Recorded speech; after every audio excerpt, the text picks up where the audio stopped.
Good morning to the 30 conscientious people that are here. Long live the ones that are still in bed. In any case, we have to start.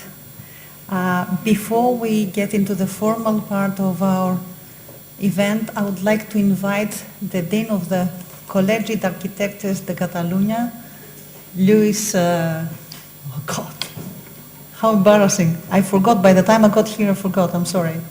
Who will welcome you to COAC. Okay, good morning, Mrs. Boyatsky. I'm sorry. I'm sorry. That was a very quick Catalonian way to take revenge, you know. Mr. Sastre, members of the committee, speakers, attendees, welcome to the headquarters of the Col·legi d'Arquitectes de Catalunya, the Architects Association of Catalonia. We are especially pleased to host you, a good opportunity to set up bridges between the European network of heads of schools of architecture and our association. The same way, the What's the Matter International Conference sets up bridges to all faculties involved in the contemplation of the architecture and matter across the world of academy and the world of the practice and industry. I'm sure that the tremendous effort invested in organizing this event, for which I sincerely congratulate you, will be widely rewarded by the final outcome of the 7 sessions, which will surely enrich and inspire the world of the architecture. Good thinking, good debating, good luck. Thank you very much for coming, and please enjoy your stay in Barcelona. Thank you very much. Thank you very much for having us.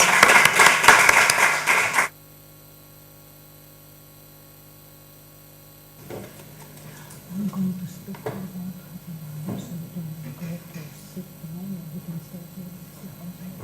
you have to go. All right, sure. I will carry on. Okay. Yesterday we had a few more speeches to take up the first part of our meeting, which didn't allow me to explain a little bit the rationale of our conference. I only explained a bit of history that connects to the past. And of course, getting into this second part that includes keynote speeches and debates, we tried really hard to time it and to design it so well to the point of failing, obviously, just to prove that the beauty of an event cannot be controlled due to its dynamical nature. But what does time have to do with beauty? Why beauty and time have an affectionate relationship? According to the ancient Greek culture, oreon was the word to describe something beautiful. The root of this word is ora, the same way pronounced in Italian and French, and similarly in German and French as or ua, which means a period of time, an era, or a season. This appreciation of aesthetics based upon time as being on time unfolds a conception of beauty that is a state of an ongoing evolution, a phase in a process of becoming. It also suggests that the beautiful is not permanent but changes in time. Beauty is also associated with maturation, as the word ora is the origin for the word orimon, which means in time, mature. So the question arising, is the time ripe, therefore, to discuss afresh the materiality of architecture at the age of computation, or rather at post-human times? Why is this question relevant? Why is our meeting relevant? And the time right for it to take place? Would it still be relevant to debate upon the morphogenetic power of matter in our circles? Should we not be concerned about the lost link between materiality with aesthetics, thinking, ethics, and politics? Should we not register that this loss has triggered a renowned interest in materiality that spans from philosophy to architectural experimentation, from neo-materialism and eliminative materialism to material systems and the perception of material as a morphogenetic agent in architectural design? Why is contemporary contemplation focusing on reconnecting making alongside sensing and thinking, with a material base in a post-human, inhuman, or non-human, whichever way you want to define it, society? Is it not a reality that at the same time contemporary perceptions of politics have their base on aesthetics, while architecture is no longer about the possibly naive perception of emergence through morphogenetic processes, but about critical, non-human alien decisions and orientations, and as such, it is the most compact expression of politics? Architecture at the age of computation became too code-dependent, hence connected to what Russell and Whitehead would call an axiomatic system. However, accepting the incomputability of the computable of computability, and with the contribution of Gödel and Turing primarily, we have shifted to accept the perception that we have a partial and incomplete understanding of cosmos that perceives beauty experientially. The precondition of becoming is beauty, as beauty is sympathy and contemplation. Some of you remember 3 years ago a conference we organized in Chania in Greece entitled Rethinking the Human in Technology-Driven Architecture. One of the main conclusions we all came to was that the human of the last century, conceived as the internationalized identical, is now replaced by the differentiated, unique individual. This shift from the identical to the variable, from the same to the similar, from the object to the objectile, or objectile as they would say in England, appeared to be accompanied by a perception that human action is no longer dependent exclusively upon its rationality, its authority to decide, or its ecologically and socially controlled power, or even weakness. On the contrary, the human is now conceived as part of an ecology in which it is dynamically affective, an interactor whose decision processes are not only directed by him or her. This profound change in the way we understand ourselves goes together with the construction of a new worldview. In putting together this event, we consider that the main characteristic of this view is that it is dominated by an animation of the inorganic and the extension of life to all that till now was considered just as material. Through this extension, highly supported and enhanced by the technological evolution, the world is conceived as a dynamical and open system in a permanent process of transformation, a constant becoming. This worldview is dominated by forces, flaws and processes as opposed to laws, fixity and representations. In this concept, matter appears to be fundamental, not only as the condition of life, but also as an agent with morphogenetic capacities in sympathy with those other agents that emerge from the dynamics of the ecosystem. In this panorama, architecture is appreciated as a creative process which no longer imposes form to material subordinate to architects' ideas, but is conceived as part of a dynamical process in which non-hierarchical assemblages of natural agents interact sympathetically for form to emerge. The qualities of these emerged architectural forms are no longer judged upon their scenographic appearance as a meaningful performance, but upon their performativity and at times structural efficiency informated through a bottom-up process of material formation. Architectural creations increasingly disentangle from their consideration as tangible, finished, offered to the senses as objects. On the contrary, they tend to be conceived as part of a bigger whole, a broader assemblage of other entities, an alterity. Have we definitely moved from form finding to form making, from archetypes to prototypes, from the identical and repetitive to the non-standard and variable, from the top down to the bottom up, from form to formation, from meaning to performativity, from symbols to material expression, from the architect author to the architect interactor? Should we not move even further away from a possibly naive perception of architectural creation as an emergence of a morphogenetic process and shift into a critical, not necessarily human, alien, dynamic decision-making process and orientation selection?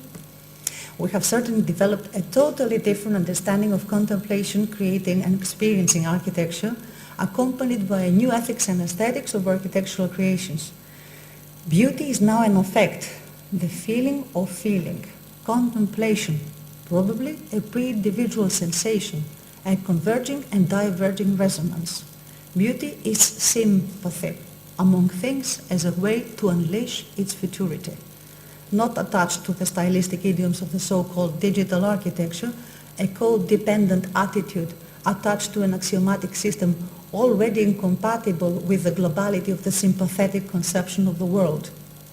We are rather close to the conception of the Oreon as a specific moment of an evolutionary process. However, in our case, we are not searching for abstract cosmic laws, proportions, geometries, and archetypal references, as my ancestors used to. The shift from sameness to similarity and from the identical to the variable, the glorification of differentiation as a core value of our times, has been reflected in building architecture in the capacities of mass customization, which enhances individualism and the individual in a way it was perceived by contemporary philosophers not as a rational being to decide, but as an affective individual in a broader system that is in a process of deciding and is led to other decisions. A stance that restates Albertian demarcations between thinkers and designers and makers and ultimately folds them into one, acting in real time and doing both. The trajectory of the materiality of architecture can be followed on the schema from the craftsman of the one-off to the mass-produced, to the mass-customized, and on our days to mass sourcing accessible to all. The process of instantiation, that is the conversion of the digital script into a physical object, may then be severed in space and time from the making and the makers of the original file. The author of all, as we were discussing yesterday, I don't think has died, but has become the author of the archetype, alongside other authors that take over in the journeys of time. As a consequence, the author of the original script may not be the only author of the end product and may not determine all the finer features to it, as there's no one end product in the first place. Hence, the architect is no longer a sole decision maker, but part of an assemblage in an ongoing and endless process of imperceptible decisions that lead to new decisions. To customize is not only a necessity that is physical, but an ideological one. To be different and to assert for difference. Of course, there are polemics in times of crisis on mass customization. But can we work on the ethos of being diverse, variable, and differentiated without being taxed? Why, as contemporary architects, have to think different, as Jobs evangelized, but in the end consume the same, as he always said? We have to think different and to allow difference to produce thinking, as contemporary politics and philosophy would suggest. We have plenty of exemplars, I believe, of critical or less critical bold digital formalism. As contemporary thinkers suggest, it is high time not to disentangle the formal from its social implications, but to explore new social implications in the virtuosic formal. We ought to contemplate innovation and its social and ecological relevance. I feel we had enough of the abundance of false alternatives that the abuse of technology can offer. As educators, and most of us in this room are educators, we strongly believe that the way we teach architecture is founded on the way we appreciate architecture. Every change in the conception of architecture is accompanied by changes in the way architecture is taught. However, we are very stiff and passive to follow the speed of changes occurring in our interdependent world. In our constructed worldview, what are the relevant educational practices that can assure to our students the new relevant profile of the architect? This event is organized by a network of educators, as you know, in a perpetual reinstating of Oreon as a precondition for contemplating, practicing, and educating architects. We are of the consent that the reconsideration of attitude, practices, and ethics is imperative, that we need a profound redesigning of our educational system in order not only to be systemic, adaptive, responsive, reflexive, exposed to risks, mistakes, experiments, but oriented towards a new conception of criticality, one that localizes itself in the world of praxis, accepts the inhuman dimensions of cosmos, and promotes transversalism in thinking. It is in this way that the production of knowledge will be radically transformed from solution-oriented to problem-oriented. The issue is no longer to adapt, even after violence, but to localize. Where is your place, Deleuze used to say. Where is the architect's place where everything matters, is my question. How can we structure our curricula as open systems? How can we organize agile educational structures? How can we develop teaching practices respecting and enhancing the differences among the student individual? How can we enhance the trans-cross interdisciplinarity in the education of architects? How can we be inspired by sympathy, moving obliquely between the distinctions of the top-down and the bottom-up, between futurity and nostalgia of the modern, between thinking before and after the myth of Prometheus and Epimetheus? In other words, how to think through assemblages to invent futures localized in the present, to bridge the gap between the two mythological brothers commemorating Epimetheus at a later date. The format of this event, which I would avoid to call a conference, as I have repeatedly said, is not meant to be about self-indulging show-offs of the great work schools do, in isolation, in a muted and at times rather autistic, I find, manner, or in competition with what they consider the other good ones. It is about resetting the scene on where we came from, where we are, and where we're going. We have to answer to the question what the matter is. With no intention to further relate to neo-Kantian appreciations of language, the way it dominated the 20th century, I want to relate matter with formation, and that would be my last point. A material world outside our minds is mind independent, but is morphogenesis anthropocentric. We could all agree that material variability precedes linguistic variability, and it is not dependent or created by linguistic variability.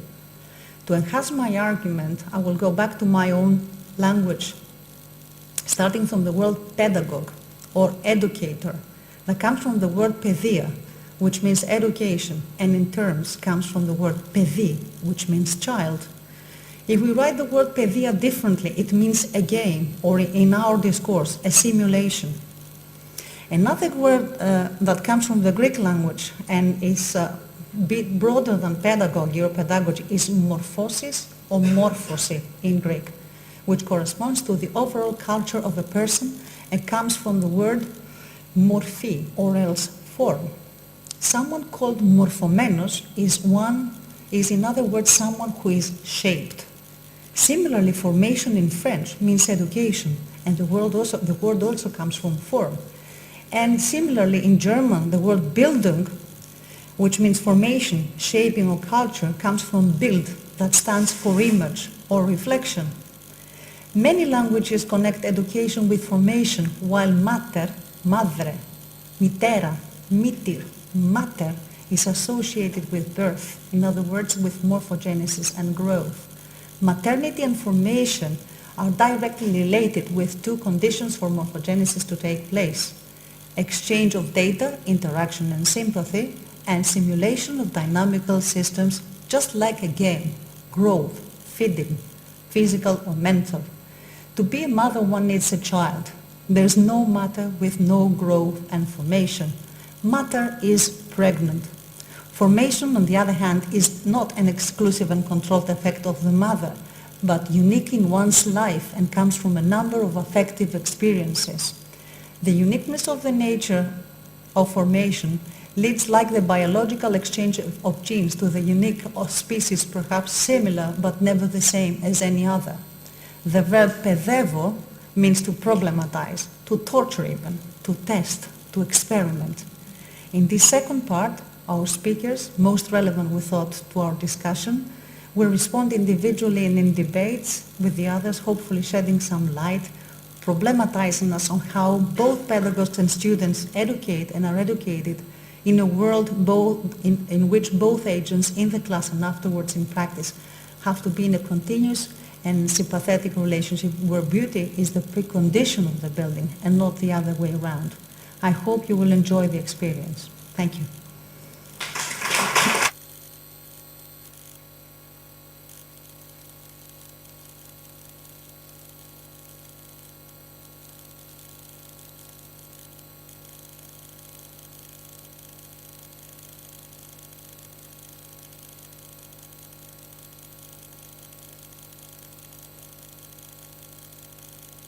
I think now works. First of all, I want to thank Dr. Maria Wojciechowski, conference chair, not only for inviting me to present this first session and debate, but also I want to thank here and all the other organizers of this event for the effort to organize this. I think it's, because it's a very serious effort to organize this, especially in Barcelona, but I think it's so important that this event with this approach comes here and now. I think also that the title, it's exactly the expression of perhaps what is in the air, perhaps what is the zeitgeist of now. I'm very pleased also to be able to present here today these three first speakers, Dr. Justin Dierenberger, Dr. Carmen Andriani, and Dr. Bob Shale, to which I also want to thank their presence here. All three speakers have an accredited academic career, serious teaching experience with a large number of lectures at universities and conferences around the world, and taking part in various exhibitions, dozens of publications, articles, book chapters, entire books written or edited, and therefore, well, they are really fine and accurate experts, I think, more in contrasting our realities of every moment with what is worth that our young people hear and learn. Accustomed over the years to point out what it's worth noting, it has particular value to see what they point out, what they watch. Now, mothers that have to do with matter.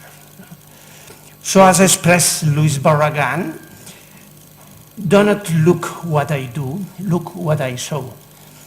This can be perhaps useful these days for these lectures and these debates. More specifically, I will introduce Dr. Justin Dierenberger. He's a materials scientist and associate professor of metallurgy at the Conservatoire National des Arts et Métiers in Paris, involved in the development of what is called architecture materials in the material science and mechanics community. And he will talk about development of architecture materials through computational design.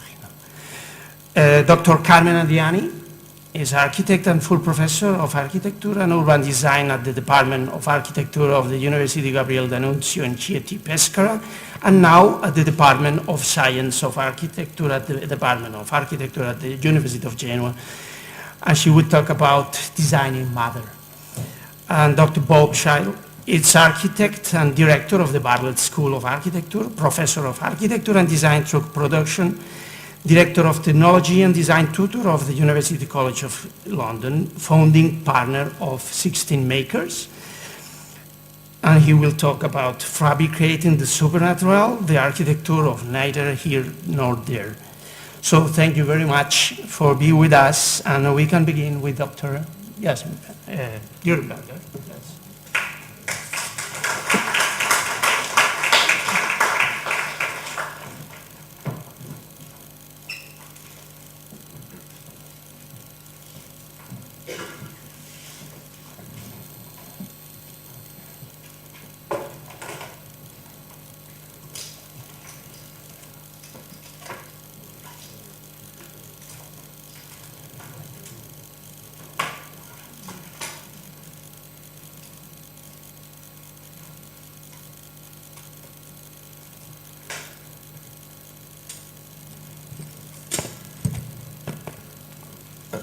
Okay, hello.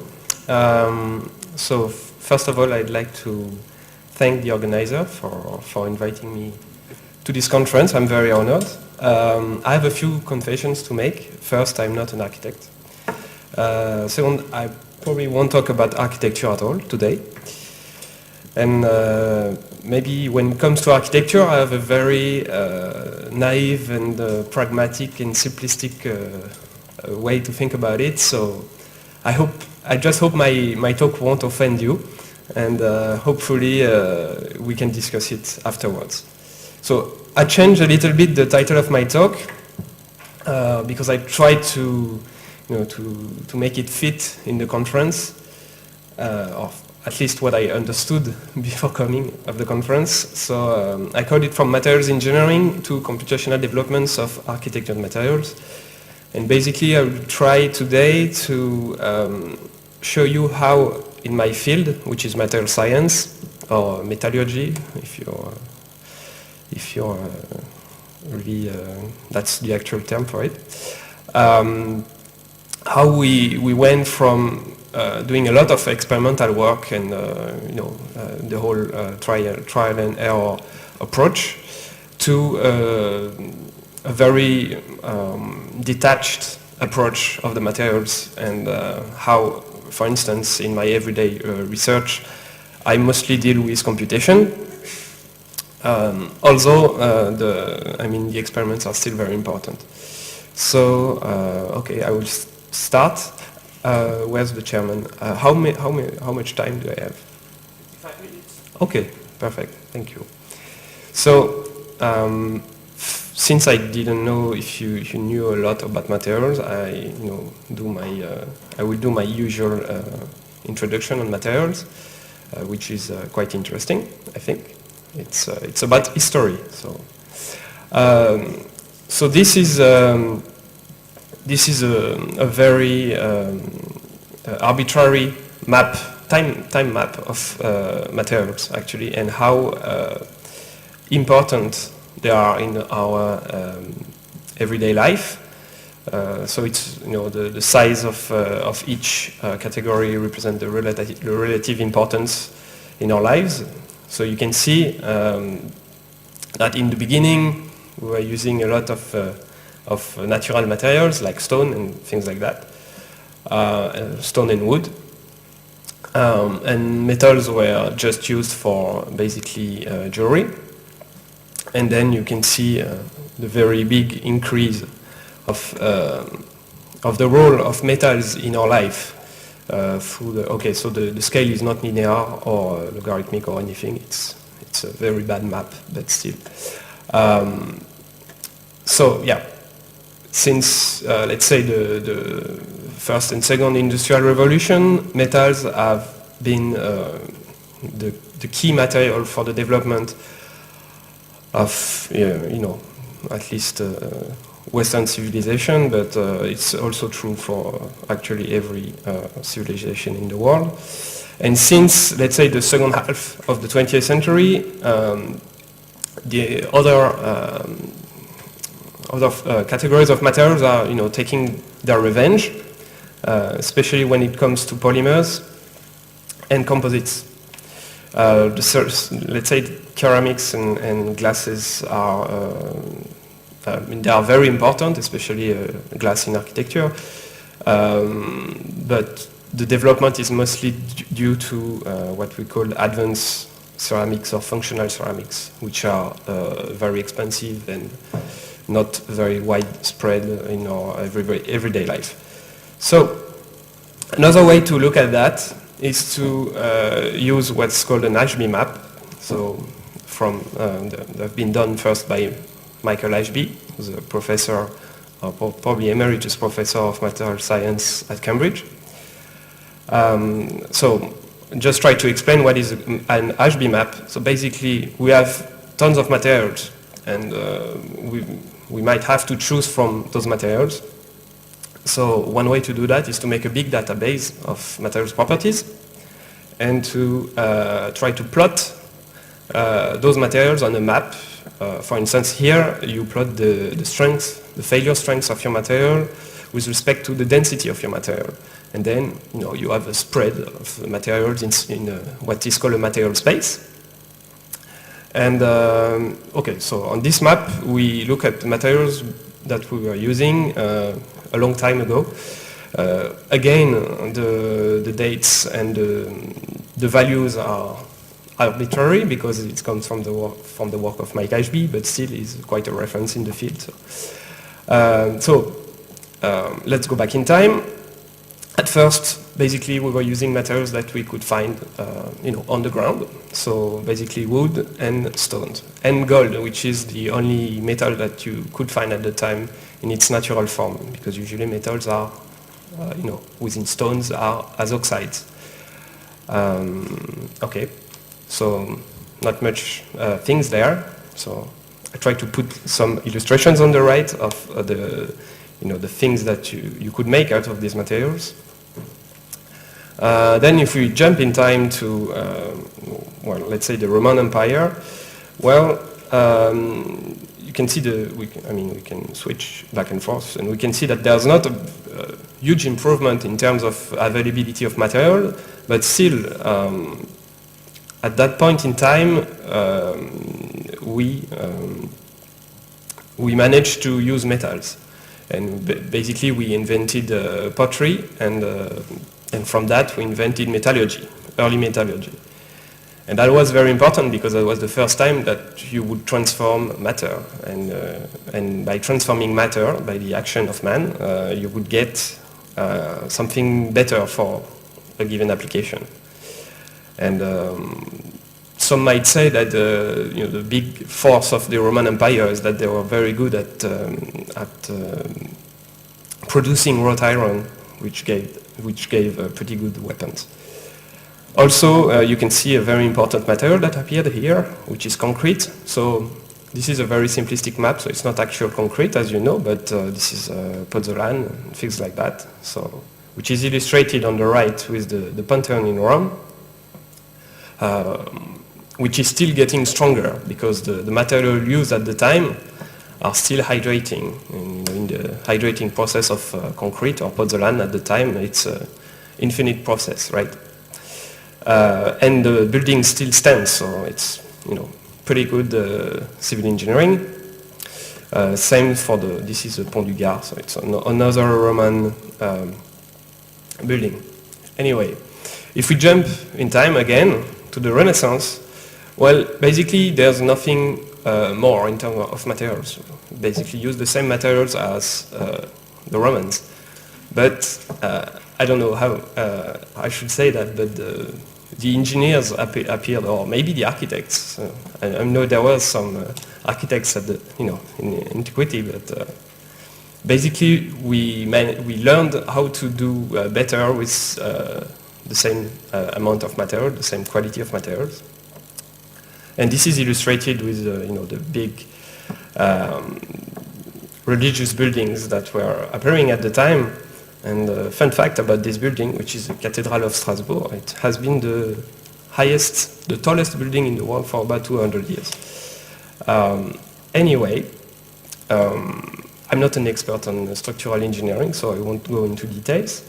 But basically, we learned how to use material in a better way, and that's actually what I will try to tell you about architecture and materials, which is my main topic of research. So then, if we jump in time again to the end of the 19th century, a few new materials appeared. For instance, we can see a new class of material, which is elastomers, in that case rubber, which is a natural material. And a few more metals, such as aluminium. And of course, steel, we had wrought iron before, but steel is really a new, for material science, it's a whole new development. And it's, many people working in material science are actually only working on steel because it's it's a large field of research for many applications. Yeah, and actually those examples on the right are not made of steel, but of wrought iron, so, okay. And then we jump in time again. After World War II, what happens is, okay, we don't invent new materials, but we expand the existing families of materials. And a new thing is the man-made polymers, not made of natural materials. So, for instance, you can think about polyester that you use for instance, in this bottle of water.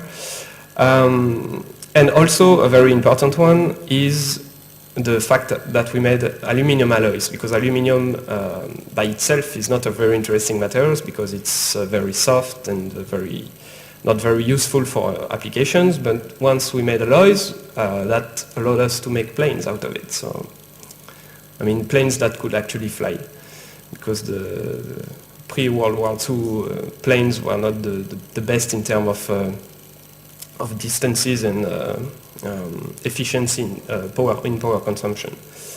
So that also allowed, I mean, the materials advancement basically allowed a whole new industry to appear, which is the aerospace industry and the civil applications of it. And that's something that you can find throughout history. For every new class of material, you have a new kind of industry appearing. Or at least that's a way to read history, I guess. Okay, and now if we jump today, you can see that you cannot read basically anything anymore on this map because you have so many materials available. You can see the ceramics now really are expanding because those are the toughest material you can think of. As you can see on this map, they're at the top. But they are not used a lot, actually. And another very interesting class of materials is foams. So those are actually artificial foams, because wood is a foam, if you look at it closely. But those are interesting because they are very light, but still they get some strength. So if you are interested in, not just in absolute values of strength, but if you are interested in a ratio of strength and density, those materials are very important. Yeah, and so yeah, nowadays we are working a lot on very expensive and high performance composites for the aerospace industry, for instance. Those are flexible electronics, so this is also subject to a lot of research. And of course, I could not talk about materials without talking about nanotubes, because they are all over the press, even though their interest might not be as important as you think. And basically, we have too many materials to choose from. So that's how Mike Ashby actually came to make his maps. Because he's teaching engineers basically, and an engineer has he has a problem, he has to solve it. So it's very simple. And here are many solutions to solve the problem. So he had to choose the best one. And so to do that, you have to identify a problem or a requirement for your material, and then you use those maps to find the best material. Okay, so I just wanted to give you a few figures about materials, because those are not known even in the material science community for some reason. But materials are essential to any economy. I mean, really. Those numbers are a bit dated, but still. So, for instance, in France, I'm sorry, I'm from France, so I have those numbers. It's about 1.8 million jobs, at least 2 years ago. I don't know about now. Maybe it's probably less.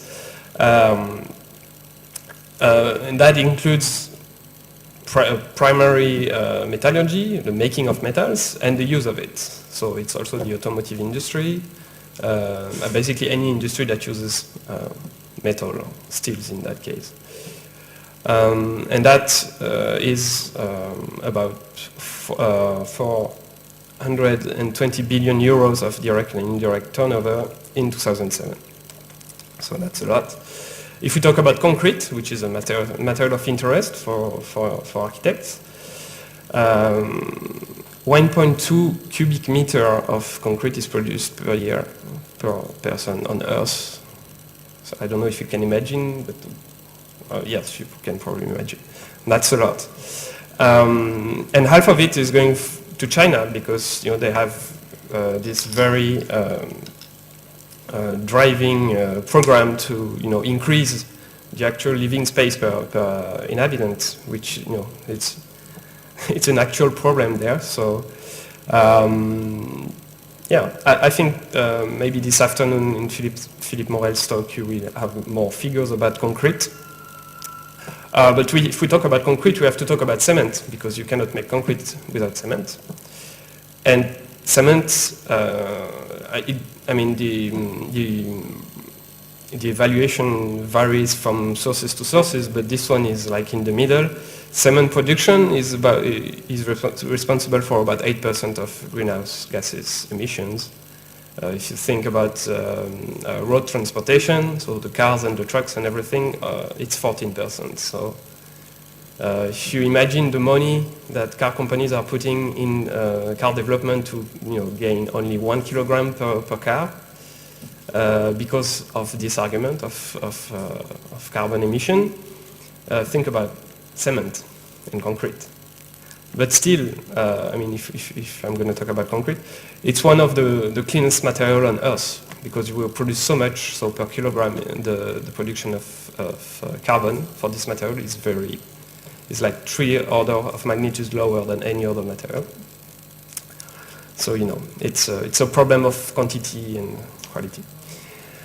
Okay, so other numbers, materials, and okay, the mineral materials and its processing. So it's all the metals, all the stones, concrete, and that also are responsible for $2.4 trillion of the gross domestic product of the US in 2012. So it's a lot. And I think the last two numbers are the most interesting. For instance, corrosion is responsible for about 4% of any country's GDP in terms of cost.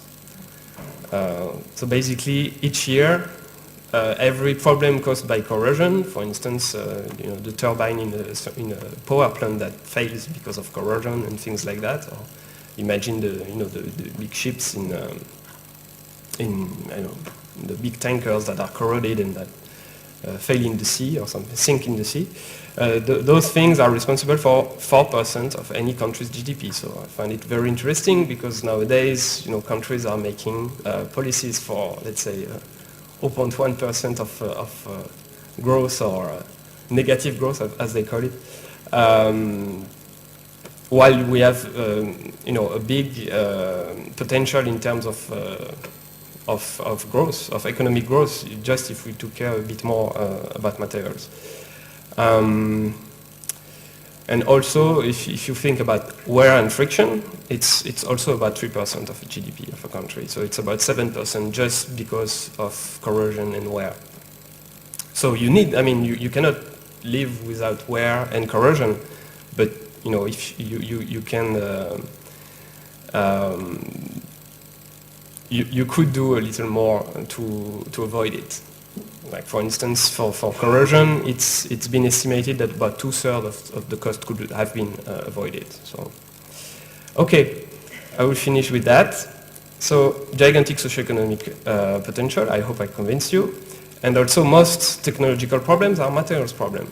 For instance, you may have heard about nuclear fusion and the ITER project in the south of France. So it's basically a big experimental reactor to produce nuclear energy from nuclear fusion and not fission, which is a bit better in terms of consequences. The problem, it doesn't work because we don't have the materials for the actual reactor. So, things like that. Okay, I'm done with the history course. Now I will talk a bit about scales, spatial scales. I won't talk about time scales because those are also very another topic. But in terms of spatial scales, material scientist works from about 10 order of magnitudes in terms of scales. So from the atomic scale to the meter scale, let's say. If we go back at the very beginning in terms of scales, which is the atomic scale, we don't really have a lot of characterization techniques for that, except if you go to Geneva and you're not doing material science anymore, you're a high energy particle physicist. But still we have some modeling tools. And you will see that there's always an ambivalence between modeling and simulation and characterization. Those are basically the two churches in material science. And there are people that only do characterization and that believe that what you see is truth. And there's the people believing in modeling and simulation that say that truth is what you put in the code and what you get at the end, right? So I'm kind of in between, and you always have to do an exchange back and forth between those two approaches of material science. So at least for the atomic scale, it's way easier to do simulation than to do actual experiments. So for that, we do ab initio calculations or first principle calculations, which are basically solving Schrödinger's equation and just try to evaluate some physical property that would be useful at the next scale. And that's also something very important. We are always going back and forth in terms of scales also.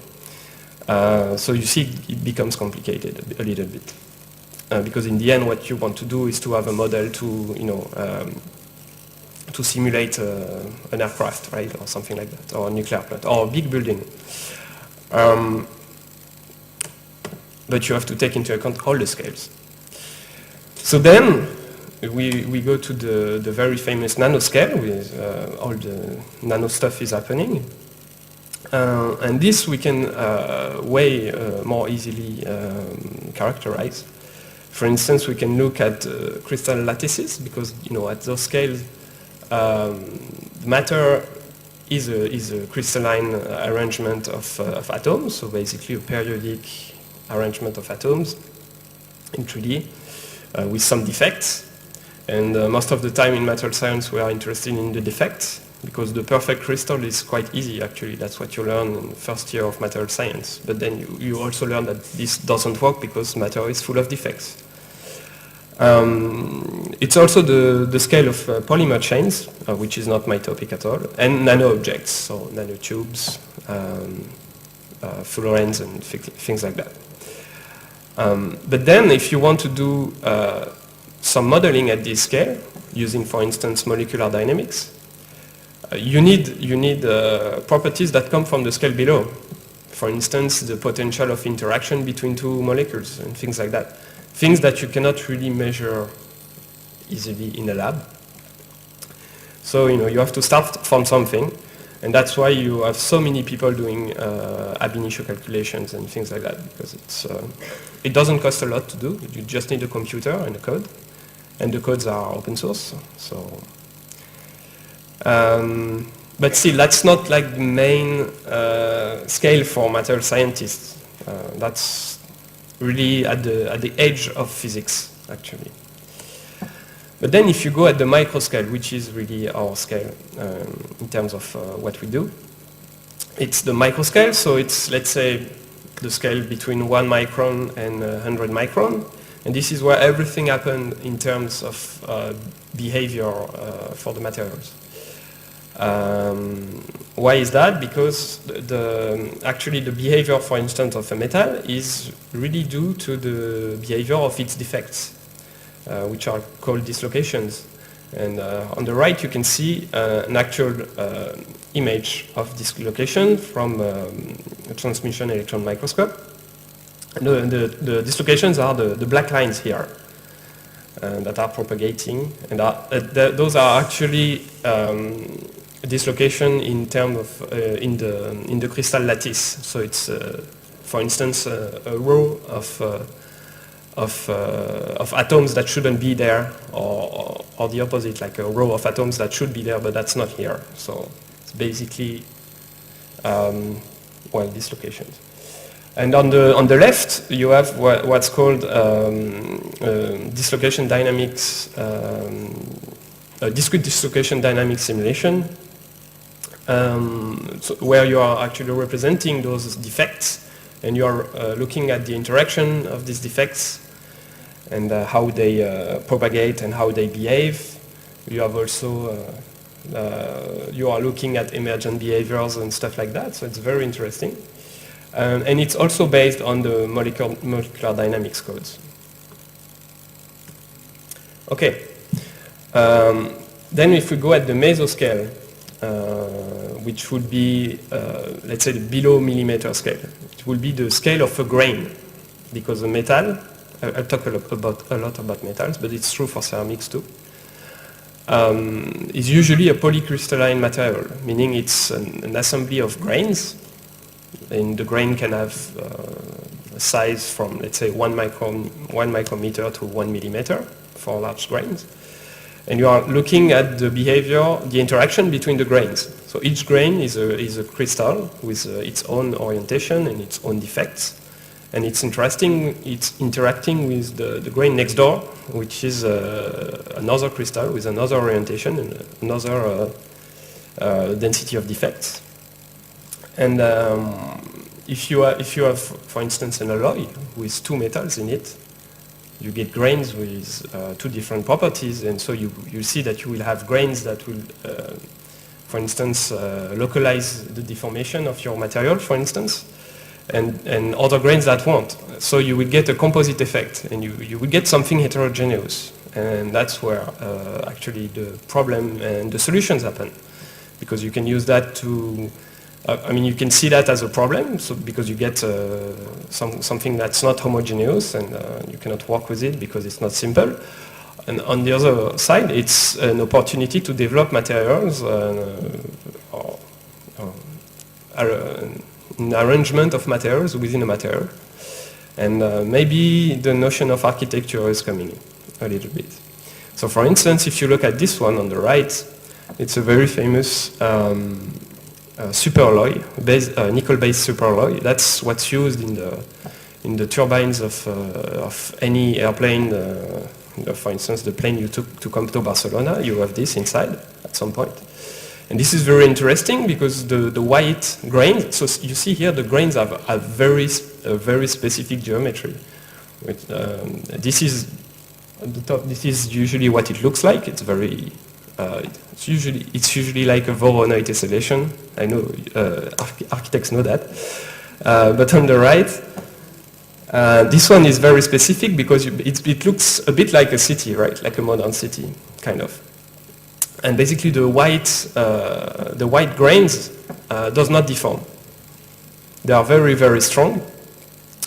So the matrix, which is black here, which is another metal, will deform.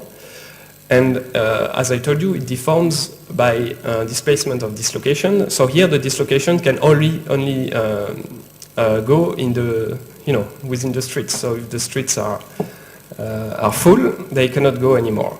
And that's why this material is very, very, very strong. Okay. And that's also the scale where you have the cracks and the pores and the aggregates. And before that, yeah, okay, I told you about the polycrystals. In terms of modeling, at this scale we use, so I told you about dislocation dynamics, but we are also using what is called crystal plasticity, which is basically considering a single crystal. So it's, let's say, a cube with 4 or 5, let's say 5 atoms in it. Well, the dislocation cannot go in any direction. It's subject to very specific rules, which are just derived from thermodynamics. It's a problem. It's an energetic problem all the time. So we use that also to try to understand a little bit the behavior of those materials. Then that's where that becomes boring because that's engineering work. So it's the micro scale. Basically, we are considering components. So the microstructure I showed you before is what's made this. It's what's this turbine blade is made of. Okay. So this is the micro scale, and to go from the mesoscale to the micro scale, we use homogenization, which is basically saying that everything is fine, we can just make an average of it, and that works. And that's actually my field of research.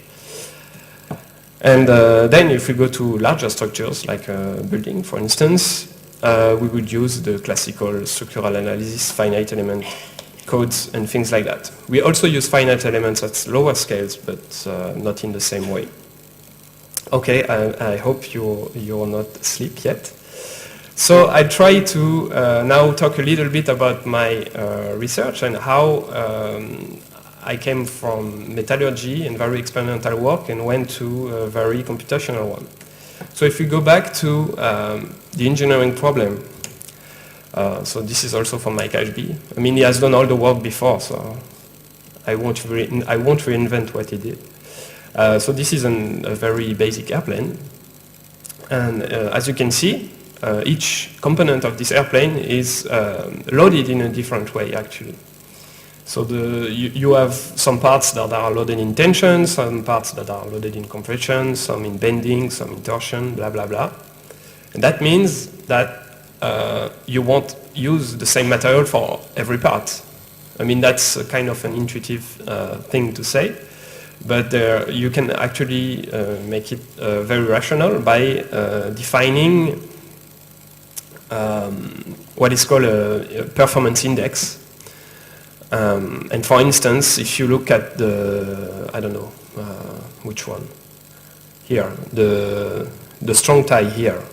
You see this part? So it's basically a rod of metal that is solicited in tension.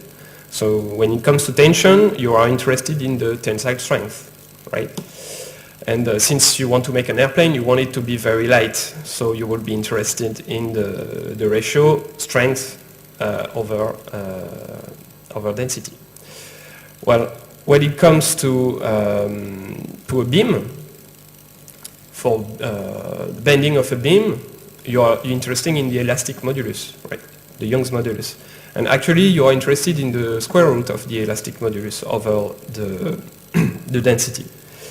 When it comes to a plate, for instance, this part of the plane, this is a plate solicited in bending. You are interested in the Young's modulus to the power, the cubic root of the Young's modulus divided by the density. So you see, you have 3 different indices for 3 different parts of the plane. So the best material probably won't be the same.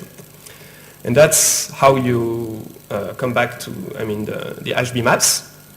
So this is a bit more elaborated one than the first I showed you.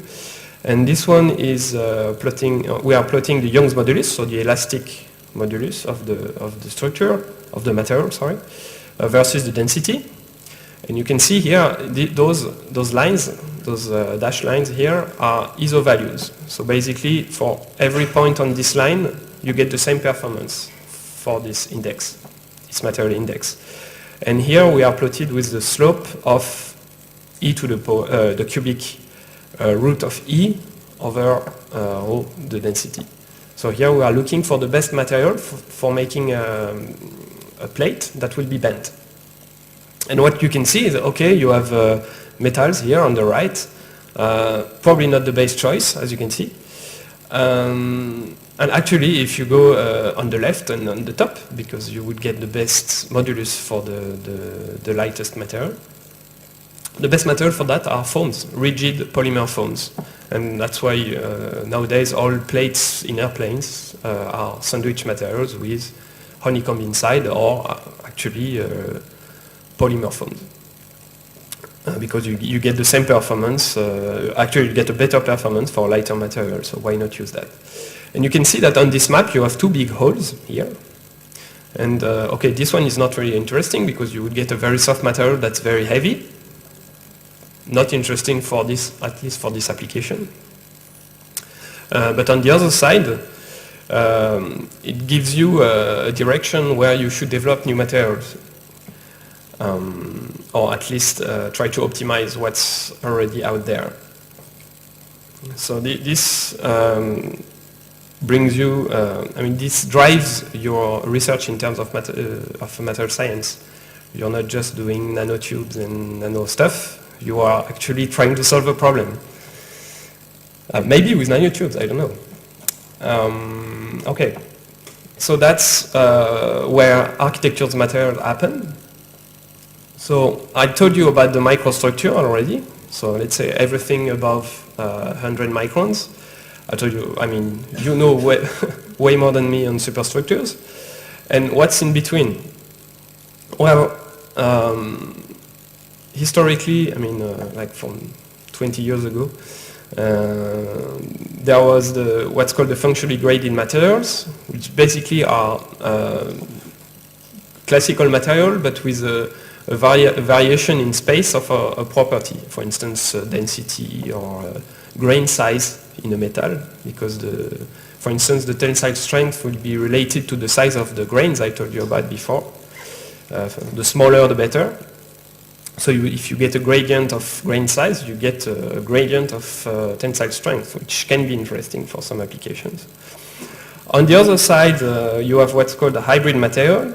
And hybrid materials are basically just putting two different materials together. For instance, composites, like particle reinforced composites or carbon fiber reinforced composites. Those are called hybrid.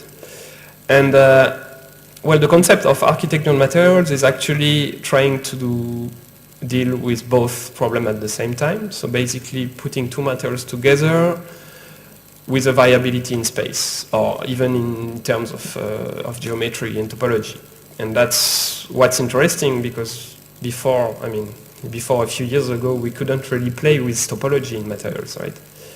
You had to melt your metal and to put it in a mold, and maybe you could cold roll it, and that was it. But nowadays we have 3D printers, right? So 3D printers are really important in terms of developing architectural materials. So the idea is to fill the holes in the material space I showed you before by capitalizing on two well-established fields, material science and geometry. So as I think I showed you a bit on the scale map here before. The materials by design approach has been well established. It means that we know what are the material parameters we have to change in terms of microstructure to get a macroscopic property. For instance, I told you about the grain size and tensile strength. And so the purpose of architectural material is to build a bridge between this approach and what has been known for centuries in terms of structural engineering and architecture. So maybe I hope you won't kill me at the end of the presentation, but for material science point of view, structural engineering and architecture is pretty similar. But for us, it's a big shift in terms of the aim of our work, actually, because we won't consider materials monolithic anymore. It's not just, this material does that and this material does that. Now we have to say, okay, we want to have this property, we want to have multifunctional property, so we need to put those materials together in a way, in a certain spatial arrangement that can allow that. And this development actually is not happening only with material scientists, but we're also working a lot with biologists, chemists, physicists, mechanicians, structural engineer, architects, designer, mathematicians, computer scientists, etc. Okay, so what is it exactly? Those are some materials archetypes, architectural material archetypes. And basically any architectural material could fit in a way in those categories. I won't go into the details, but those are very common. This is just, so you have two phases, two materials. So here is a very classical unidirectional composite. Those are laminates, so it's basically multi-layered composites. You can use short fibers to reinforce your material. Usually you get a matrix, that's the classical thing. You get a matrix that is soft and you put strong particles inside, so the overall property are a bit stiffer. You can get particulate composites, but I won't talk about those because I think the second line is a bit more interesting.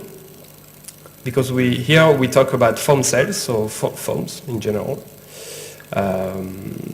Lattice structures, you know those, and those are very interesting. The strain structures, which are interesting but not used a lot in engineering, because usually using strain structures allow you to decrease the mechanical property. You also have segmented structures. which are interesting if you don't want to have cracks, because you already have cracks in the beginning, so you deal with it from the design and not afterwards. And of course, sandwich panels and multi-layers. So probably the only thing that should stay here is that in terms of geometry, you have some characteristic length that is comparable to the size of the structure. For instance, in a foam cell, the deformation mechanism of the cell has a characteristic length which is about the size of the cell. So it's a structure in that sense. It's not a material. So we are really at the 5 minutes. Okay, all right. It's okay. I wanted to skip the example anyway. So okay, I will go faster. So geometry, not a new idea. You guys know about it. And we want to use that within the materials. So for instance, if you change the section of a beam, you change its property when it comes to bending, for instance. Same thing for panels. And same thing if you want to go the other way around. If you don't want to increase the bending stiffness, but you want to decrease it, you can just create interfaces. So you are just playing with topology. You have the same amount of material, everything is the same, you're just creating interfaces. And just by doing that, you change the property. So that's the main idea. And then how to do that? Well, you can optimize the topology. I'm sure you know about that. So this is very computational. So you can see that you cannot really do that development without computers. So that's the point of this slide. And this brings a lot of new challenges. Well, first in terms of design and shape, because I talked about geometry for a long time now. And how to deal with that, that's the question. In terms of processing, in terms of characterization, in terms of modeling, and I won't talk about the last point anyway. So in terms of design and shape, I just want to show you a few examples of architectural materials. This is a B-layer material, which is also a classical case in material science. You get one material with one property and the other with another property. In that case, one material is responsive to humidity. So it's an active material in terms of it will respond to an input. And by playing on the spatial arrangement of those two materials, you can get different shapes, deformed shapes. So as is illustrated here. Okay, next. In terms of processing, well, I told you a bit about 3D printing. So my point is, I try always to use 3D printing not for 3D printing. Like I don't want to, just build a 3D printed polymer, PLA structure, but I want to use it another way. So here's some work done at Northwestern University in Chicago. They 3D printed some titanium particles that were embedded in a polymer matrix. And they would draw these patterns, and then they would do origami folding of this sheet that they printed. Then they would put that in an oven for an hour, and they would get the polymer dissolved, and they would get oxidization of the titanium, and in the end you get titanium oxide shape in 3D that you cannot get otherwise. Because if you try to fold or to bend a ceramic material, it will break because it is a fragile material, and this is a very smart way to do 3D shapes without cracking. In terms of characterization, there's a lot of problems happening when you are considering scales and characteristic length. And here is well, I won't go into the details, but you can see that computational tools are used to do 3D reconstruction. Here it's based on a tomographic analysis. And we are using that every day, all the time. This is probably the most interesting one, I think. This is the ultralight fractal structure made from hollow tubes.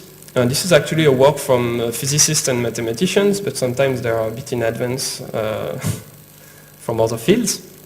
So basically here the idea is to have recursive structures, recursive spatial structures, because when you do that, you get a lighter material, because if you consider this part as a beam, you get a beam with less matter than if you only have an actual beam. And you do that for many scales, and then you get very light material with stiff properties. So that's actually what I'm working on. I will skip this big example and go directly to the conclusion. Okay, so architecture matters are a very exciting field for people like me. They bring a lot of challenges in terms of modeling, even though I haven't talked a lot about that. The computational approaches and additive manufacturing are very important, and I mean, you could not have architecture material without those.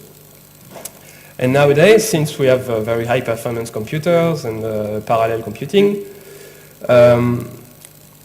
that was my first point actually. We went from experimental work to what I call computational material science, which is basically dealing with materials only from a computational way until the point of prediction, let's say, and then we would just make one experiment just so everybody is happy. But you can actually predict a lot with computation. But of course, you would never get a material within an airplane without the experiments, right? So for some examples, for instance, here is an example of mechanics of ice cream. Very interesting biphasic material. Here we are interested in the thermal properties. So this is just computation because you could not actually make experiments on that. So this is really the power of the approach. Again, this is the simulation of a fused zirconia. So it's a material that's processed at 1,500 degrees. You cannot really make experiments at that temperature, but you can simulate it, and that's what's been done in this work. This is a nickel foam that you have in your cell phone battery, for instance. And here we are looking at the mechanics of nickel foams, because the problem is that if the foam breaks, your battery is dead. So again, this is pure computation. And this is interesting. This is concrete. So if you see concrete as this gray, uninteresting material, I think you are wrong, because it's one of the most interesting materials with a very, very large complexity. This is actually a model, just a morphological model of a concrete microstructure. And on this sample, which is very heterogeneous, you can make a lot of experiments that you could not probably make on an actual sample. And also another weird material, which is a fibrous material, just fibers spread in 3D. And also this, you cannot really make experiments on that. So computation is mandatory. Okay, I think I'm done. Thank you.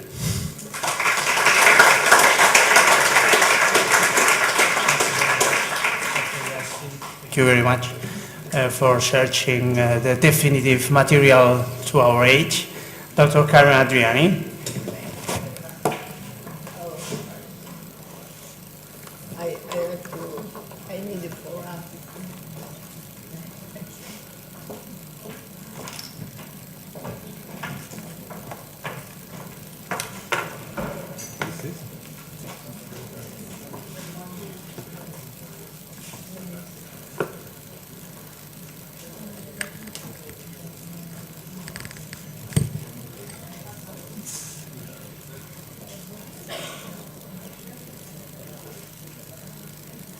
please.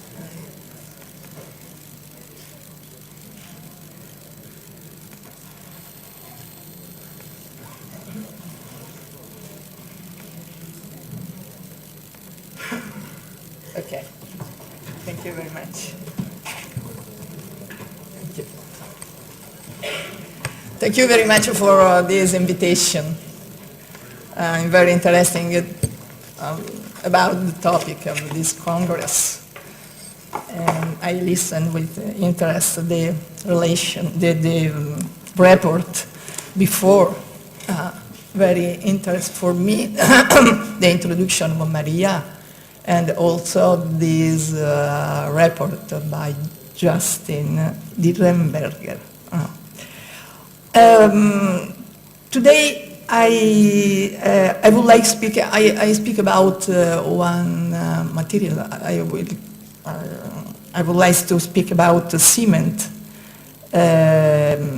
Or what we could call a concrete topic. What kind of material is cement? Cement or concrete is a very strange material. According to Eduardo Torroja, who called it a strana coyunda, or et Jean Fressinet referred to it as le triomphe de l'absurde, while Ove Arup spoke of a tricky material. In fact, concrete is founded on the technical paradox. Two of the material of which is composed, cement and steel, present opposing structural characteristics. The one absorbs the stresses that the other is unable to bear. However, in looking to Nervi or Felix Candela, you can see in the slides, or Eduardo Torroja, or Baroni, or Candela, just to mention some of the poets of concrete, we can retrace heroic achievements of the history of engineering architecture. And Costruire correttamente, the correct way of building, is a famous text penned by Pierluigi Nervi in 1955 in praise of concrete, materializing the interior lines of forces, turning them into visible shape, has been one of the fundamentals of correct construction, a key characteristic of the greatest works of Italian engineering. And it has meant stabilizing a dialogue of a mutual necessity between a structure and its form, and between the destabilizing effect of a formal intuition and the result of a static equilibrium. You can see the hangar of Morandi in Rome, and on the left a work of engineer of Morandi is Valentino Pavilion in Turin. It's a hypogeal structure. And the bridge of Maillard, that Maillard built in Switzerland at the end of 19th century, precisely in 1905, is very marvelous for me for his essentiality of lines. Eduardo Benvenuto is a famous engineer, an Italian engineer of philosopher also, and theoretical, and dean for many years in the faculty of Genoa, considered this bridge as an object in sense of Platonic idea, on par with Galileo's cantilever for the essentiality lines. And this bridge functions like an upside down suspended bridge. The vault is subject only of the forces of the compression, because the rigidity of the deck absorbs the bending moments of the accidental loads. Concrete is no simple building material like brick or iron or steel. It's the construction itself. It's a patent, and thus in continuous evolution, concrete in the making. I would like to recall that in 2004, the National Building Museum in Washington inaugurated the exhibition, The Liquid Stone, New Architecture in Concrete, and created by Martin Moller and Jean-Louis Cohen. The show remained until January 2006. The exceptional duration demonstrates a significant interest in this theme, not only among professionals, but also to a vaster audience. Various institutions, contractors, architects, engineers, and research institutes, as well as university and specialized publication, general public, decree the great success of this exhibition. Concrete is the most used material in the world after the water. Concrete technology is used in innovative and experimental ways by numerous contemporary architects. Projects as by Zadid or Zadid in the museum, in the Phenoscience Museum, the use of concrete is a sense of plastic work. And Rudy Ricciotti, or Rata Isozaki, this is Balmond, or Mutsuro Sasaki, this is engineer, or Meyer, Richard Meyer, to name just a few, have implemented the synthesis of intuition and experimentation, technique and form, bringing innovation to the world of construction. And for example, this is Todd's Tower of Otoyo Ito, conceived as a tree that enveloped the building. And Tadao Ando for the Punta della Dogana in Venice, Tadao Ando created a new concrete building in existing shell. And the light is very important in the work of Tadao Ando, the poet of concrete. In the Church of Light by Ando, natural light bursts in the interior through cuts in large concrete walls. Ando writes, for the way I use it, concrete is stripped of any weight and sculptural solidity. It serves to produce homogeneous and luminous surfaces. I treat concrete as a cold and inorganic material with a hidden force. But a very important role in Tadao Ando works, is played by formwork, coupled with particular steps taken by the architect. From his project, Ando used exposed concrete as an expressive medium, paving the way for what could be called the perfect concrete. But cement is a patent. This is the focus of my argument. So is a material in the making, a continuous evolution. And like all patent is a continuous transformation. This has influenced the configuration of a project and the process of imagining form. We can look in these slides, for example, the transparent concrete that used in Italian pavilion in Expo Shanghai in 2010, and the fiber reinforced concrete ductile, the ductile produced by Lafarge, used from Ricciotti in many is architecture. And the Novacem produced an hypothetical reduction of greenhouse gases emission of under 4%, I think. This is hypothetical reduction. And finally, the biodynamic concrete by Italcementi that will be used in Italian pavilion in the next Expo in Milan. So we can look at the black concrete used by Ricciotti, or patented fiber reinforced ductile, or the 3 centimeter thickness of the Pont du Diable. In this case, the deck flying 68 meters above a gorge is almost as thin as a sheet of paper stretched between the 2 bone-shaped beams.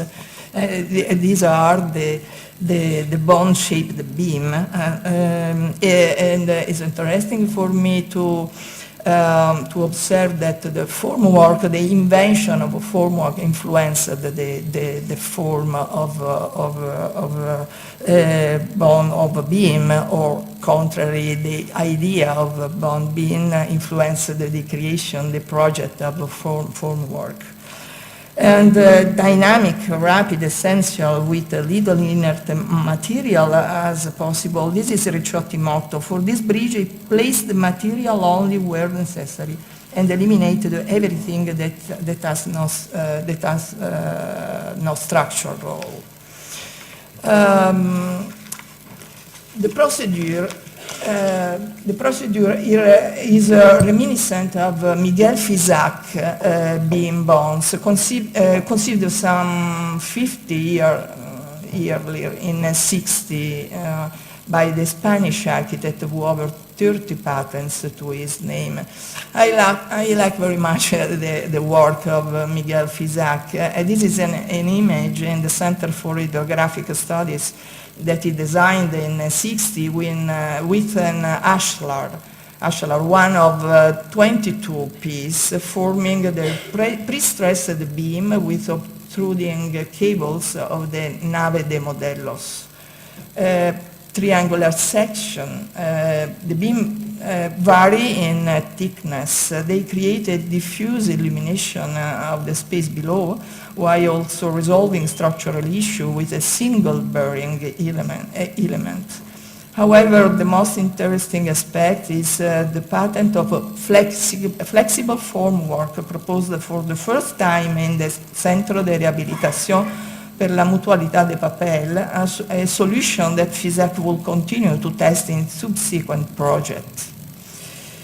Fisac claimed that uniqueness of concrete lay perhaps in its opacity and plastic state to maintain a surfacing condition of an artificial and liquid stone. Invented a flexible formwork that confers a characteristic of extraordinary flexibility in each element that you perceive really if you visit this work. Descend is the stair, for example. Descend is the stair in concrete. You have the impression of flexibility of the material.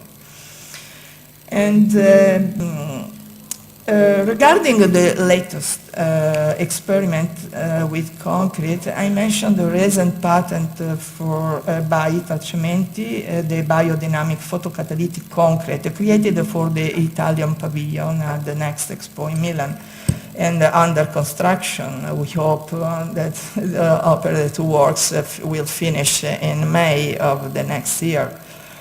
The pavilion is wrapped in a macro envelope designed at the urban scale and conceived as a dense forest of 3 branches. This pattern wraps the entire structure internally and externally, creating a fascinating suggestion of a natural forest. With the introduction of photocatalytic properties, concrete becomes an active material. This is another concept, element for me important for the discussion. To conceive the material in sense not inert, passive, but active material. Active that in this sense because captures airborne pollution, and at the same time its exceptional fluidity allows for the realization of the complex form of this forest-like envelope.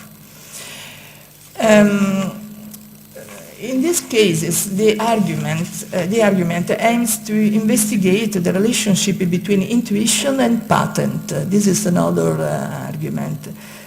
Between patent and form. There is a focus on the devices. There is a focus on the devices or instruments that make it step possible. From concept design to built work as the result of a process of a creative innovation.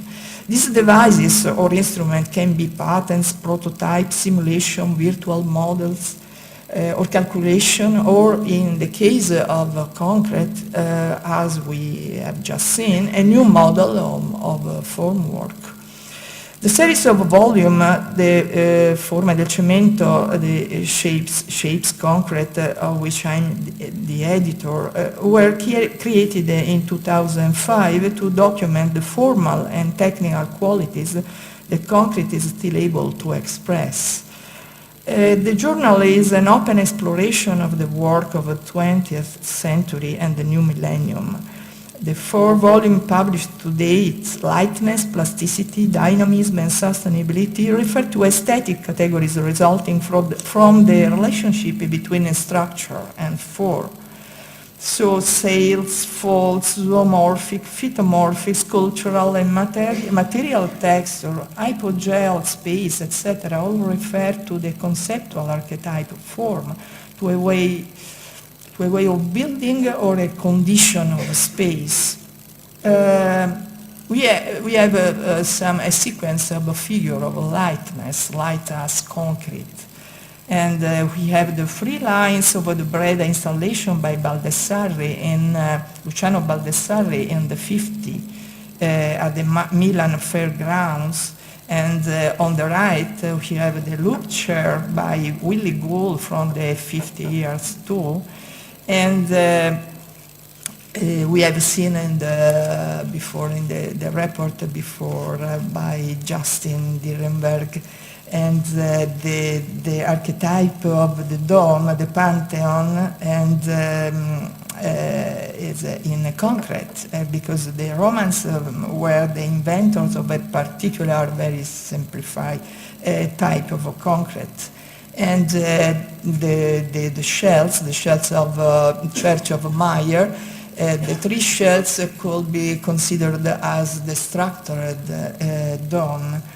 And the wave, the first sketch of Hudson for the Sydney Opera is interesting to look at, to consider the relationship between the sketch initial, the first idea, the concept as the wave, and the final the final work, the final construction, because you know that work was built by Ove Arup, so the initial shape change from wave to shell, different shape of a shell. And folds, origami, from the canopy of right towards the land art work to the territorial origami by Zadid in Terminus Car Park in Strasburgo. So we have the fold of concrete by Zadid, and it's interesting for me to observe the relationship between the sketch, the first idea, the intuition, for the formal intuition, and the realization. So we have the running lines and the work of Zadid as infrastructure. So we have the Museum Maxi in Rome as infrastructure, so completely in concrete as a line, as a running line. And the infrastructure, with the concrete, we have the concrete represents only a new point of view of reading the city and landscape. We need only consider the infrastructure organized so many of our territories. This is the infrastructure, the very important infrastructure in Switzerland, the Alp Transit Gotthard, under construction now by Flora Ruscia. Flora Ruscia said the infrastructure destroyed the landscape, but to make it better. And you can see also the singular point of architectural element in concrete also. And the Holocaust Museum of Moshe Safdie, we have a medium state between architecture, landscape, infrastructure, and we have, this is a landmark or land art opera, this museum, under Alf Buried, is an infrastructure of memory with a triangular section inside and the light that arrive inside of the opera. And the pavilion, Portuguese pavilion by Álvaro Siza and the engineer and Cécile Balmond. Another focus for our discussion is the relationship between the engineer and the architect, so the informal intuition and the realization. I think it's not possible to separate these two categories because the final opera, the final work is a work of architect and engineer together. And in our age is very intensified the relationship between architect and engineer. So we have Cécile Balmond with Colas, with Álvaro Siza, with many architects, and we have Mutsuro Sasaki, the Japanese engineer, with Arata Isozaki and Toyo Ito, and certain experimental project in which we have the relationship between formal intuition as impossibility to build and the procedure to arrive to realization. It is very interesting for me also to observe the medium stadium, the instrument, the devices that make it possible the passage for visionary image to realization. So the white cement canopy is 70 meters more or less by 70 meters.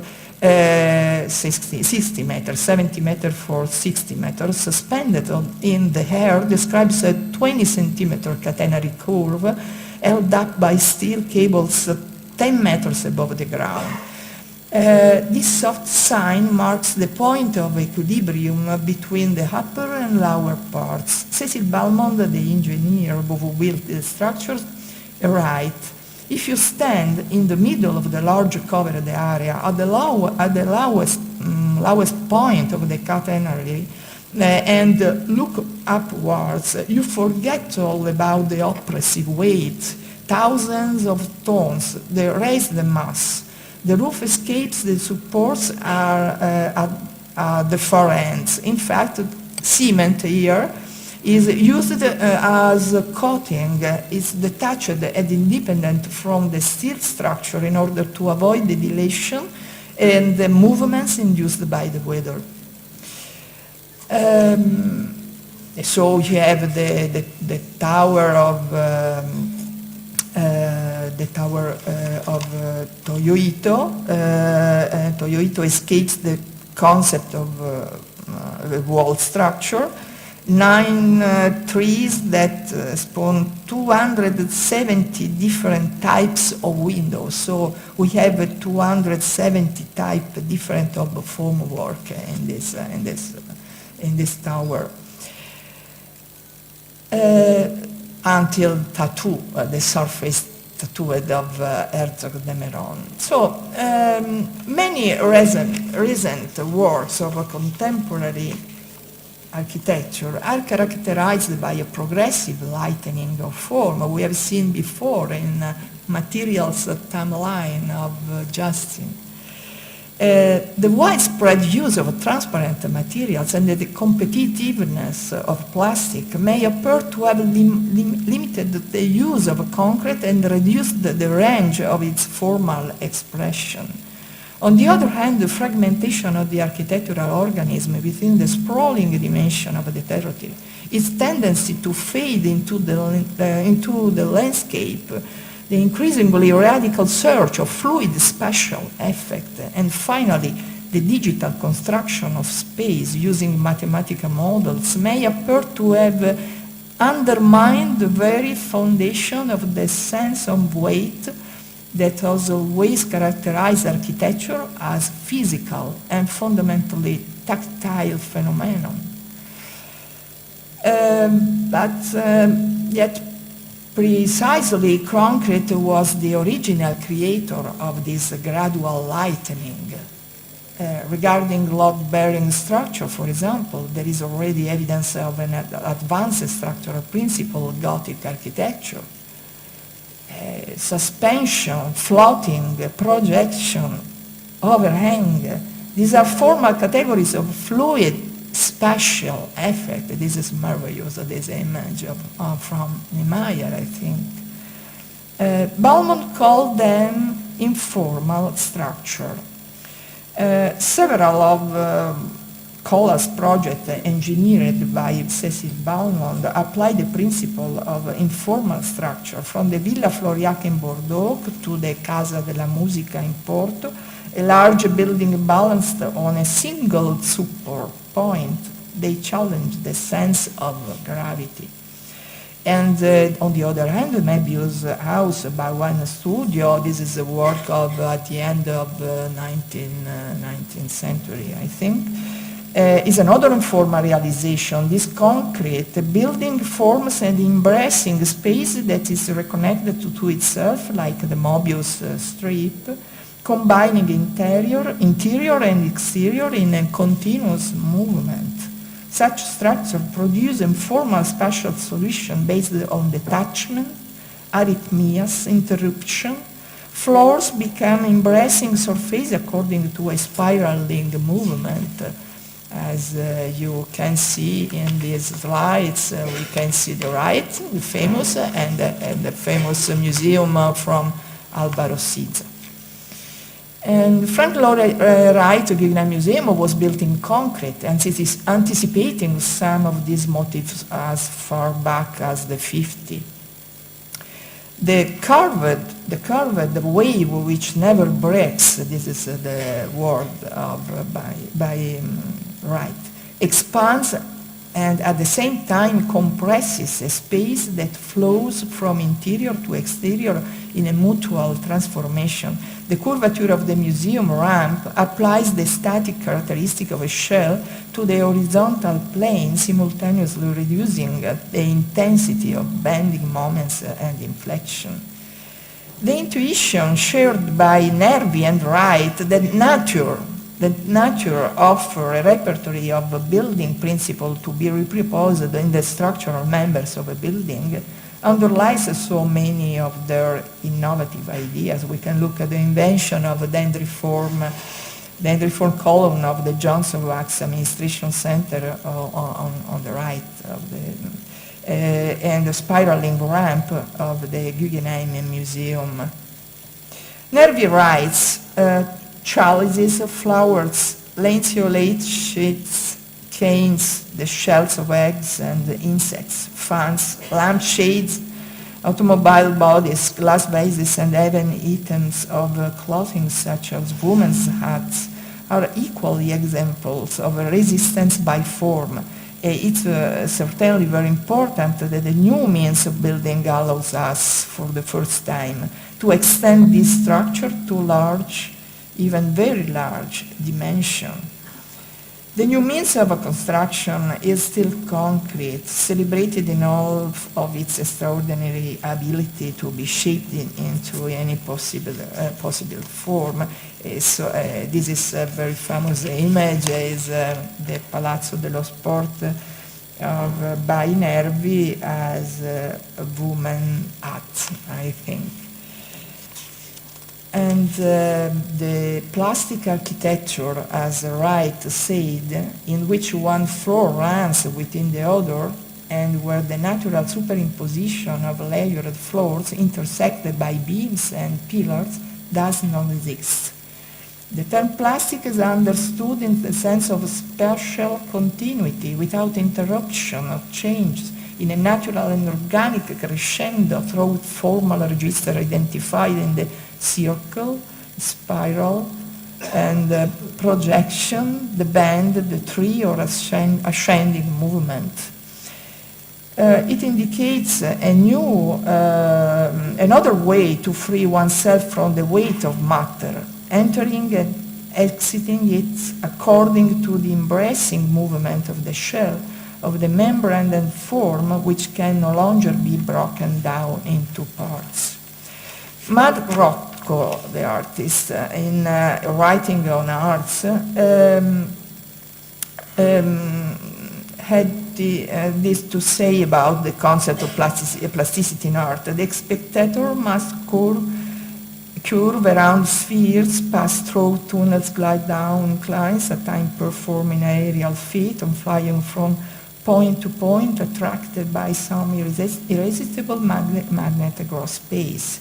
He refers to the journey that the observer is invited to make outside the universe of the canvas, but it could also be describing the bridge over the Basenzo River by Sergio Musmeci.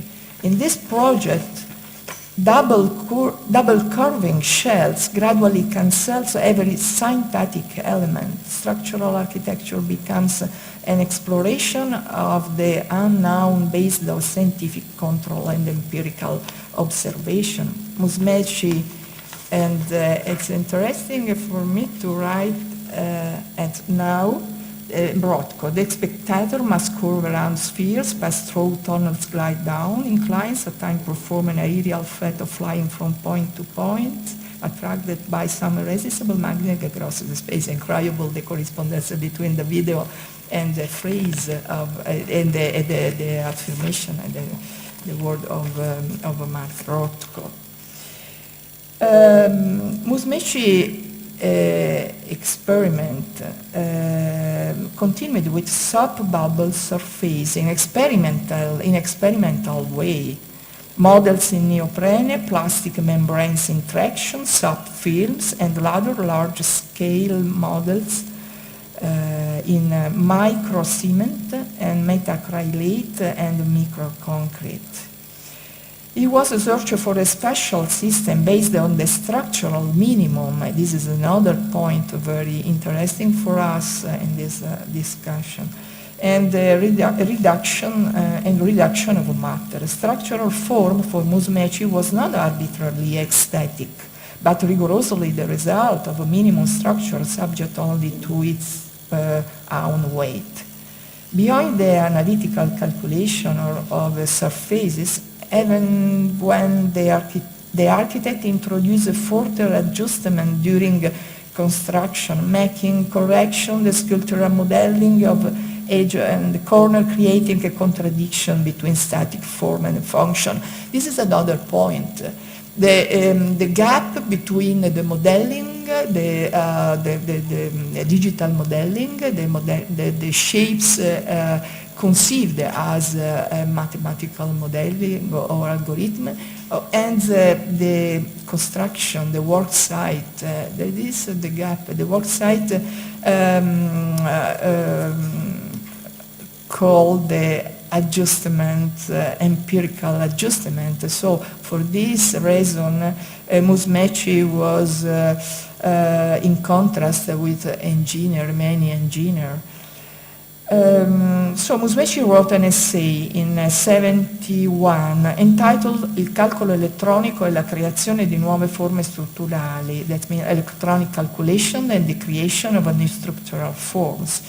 His idea were clear. He wrote, I believe that one day this will be the way of designing for a creative structural engineer. Automatic calculation will represent an efficient support to the possibilities of his imagination, a means of expanding their importance. It's a gap between the optimization of the mathematical model and the variables of play during their realization, between the objectivity of the calculation and the imperfection of the wooden formwork required to create complex surfaces such as the inverse curvature of Musmeci Bridge or the recent Green Park in Tokyo by Toyo Ito, as you can look in these slides.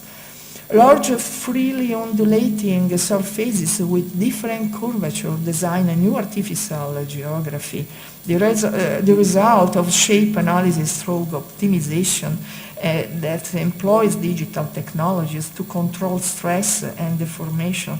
The result is the free form of 40 centimeter thick surfaces in reinforced concrete capable of rising and descending without any support and with ample and continuous curvature. The work site was very complex, with a large team of experts building carpentry and formwork. The impersonality of the calculations combined with the manual adjustment and the joint effort of the workers. In two other projects, the Maison Omori Crematorium and the Kitagata Cultural Center by Isozaki, and this is Toyo Ito with Mutsuro Sasaki, and this is Isozaki with Mutsuro Sasaki too. And the roof are flying canvases suspended above the ground with free curvature of the very thin shed. The design rigorously backed by the study of mathematical models, inspired by the principle of evolution and self-organization of living organisms. Flat structure have been used in the experimental study of freely curving surface. The roof in the reinforced concrete glide to the ground through an extrusion of the same surface. 12 small hollow pillars in the case of the crematorium, a single central point in the case of the cultural center. And the material is the same, animated by continuous and light breeze that make it swell and stretch in different points at the same time, like a cloud or a silk scarf. What Sasaki seeks in terms of optimizing form is to reduce the energy and the formation of the formation to a minimum, modeling it as a function of this requirement. Similar technique was successively applied to optimize the roof of Sana Rolex Learning Center in Lausanne. Here the floor surface perfectly parallel to the roof. Resembles a perforated, gently undulating carpet. Is a free-form thin shelving concrete optimized using the method of sensitive analysis.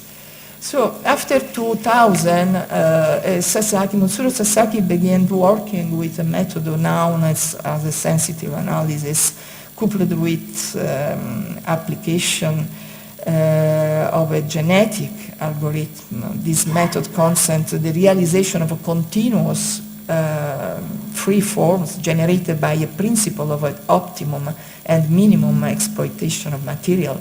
This method was first applied to the Kitagata Cultural Center in Gifu, and that we looked before. Structural logic, Sasaki writes, is not the result of an abstract concept opposed to the laws of nature, because only by following the logic of nature all the way to the extreme consequence is it possible to achieve beauty in the field structure. This is another point. The relationship with nature, the relationship that we change, but it's present today. That's what happens in nature. It's the organic principle that animates the work of Gaudí, for example, from which the engineer of a flat structure drew inspiration. Mutsuro Sasaki recognized the influence of Isler, is another engineer, architect, who was inspired by the pioneering work of Antoni Gaudí, and Gaudí on design of a free-form curve. So this is a video that I make in Casa Milà, and that represents the surface, the modeling surface, very free of internal Casa Milà. It's very interesting to consider the similitude with free curve lines of contemporary architecture. So Hans Eisler, you can see on the left the diagram of Hans Eisler. During an international conference in 1959 Madrid, Isler presented the new shapes of shells, provoking a lively debate and accusation of fostering arbitrary and overly costly procedure. He presented forms generated, for example, by hanging thin cloths reinforced by plaster or using soap films to mold free-form surface. You can see the comparison between the diagram of Isler and Gaudí. You can see some vaults and shells built by Isler, and the model. It's incredible. The similitude with the models of Musumeci. For example, and now you can see in this measure you can see the diagram of Isler on the right, and on the other hand, the models exhibit showed during the recent Venice Biennale of Architecture. The models are works by Hadid, Meccano, and other contemporary architects. So, the principle of a structural minimum is a constant element in engineering research. In classical engineering, this principle, coinciding with rationality, economy, and beauty, intended as the essentiality of form, generates with ethics and aesthetics. Postmodern engineering transformed this concept in the name of the spectacular qualities of a structure requested by new clients, and in the wake of the revolution ushered by the computer and digital modeling. In an essay of new trends in structural engineering entitled Pop Structures for the New Millennium, Tullio Aiori claims, and Sergio Poretti claims, that structural engineering has undergone radical transformation during the last 20 years. A transformation linked to a lengthy and laborious history of calculation and calculator, of algorithms pursuing optimization, of increasingly more sophisticated materials and extra Euclidean geometry. On the other hand, their spectacular shape appears to contrast the principle of the minimum described above. The simplicity, essentiality, equilibrium, and economics of classical solution are juxtaposed against to ambiguous, unstable, mysterious equilibrium. This produces the sense of wonder that makes it possible to apply the moniker of Baroque engineering to so much of contemporary structural research. The realization of this complex form is not possible using traditional system of construction or historic structural typology. So, do they mark a definitive break with the history? This is a question, the question of the question. It's a question directly related to architecture, continuity or rupture. Do we move towards new models, new materials, new form, similar to those introduced by concrete at the beginning of the past century? Can we consider some of the architects and engineers we have spoken about today as new pioneers? Will concrete, a material in a continuous evolution, still be able to interpret these new conditions and translate them into form? We are left with this question, and this visionary image of the artist Thomas Saraceno. We wait, hopeful, suspended in a soap bubble, freed of the forces of gravity, without matter, without weight. Thank you.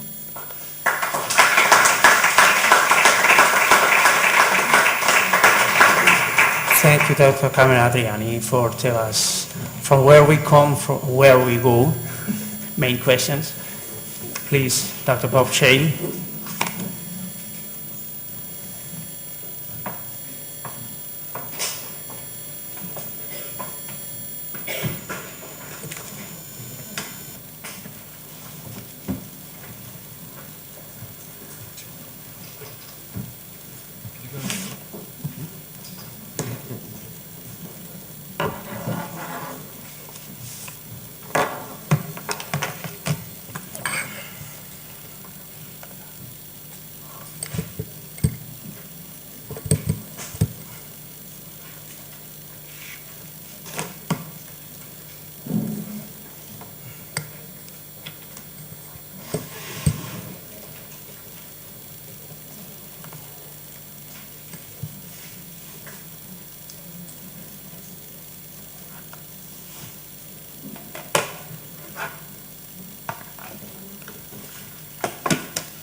Good morning, everyone.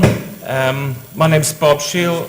I'm a designer, a maker, an academic, been involved in those kind of worlds for about 20 years now, and very recently took over as director of the Barton School of Architecture.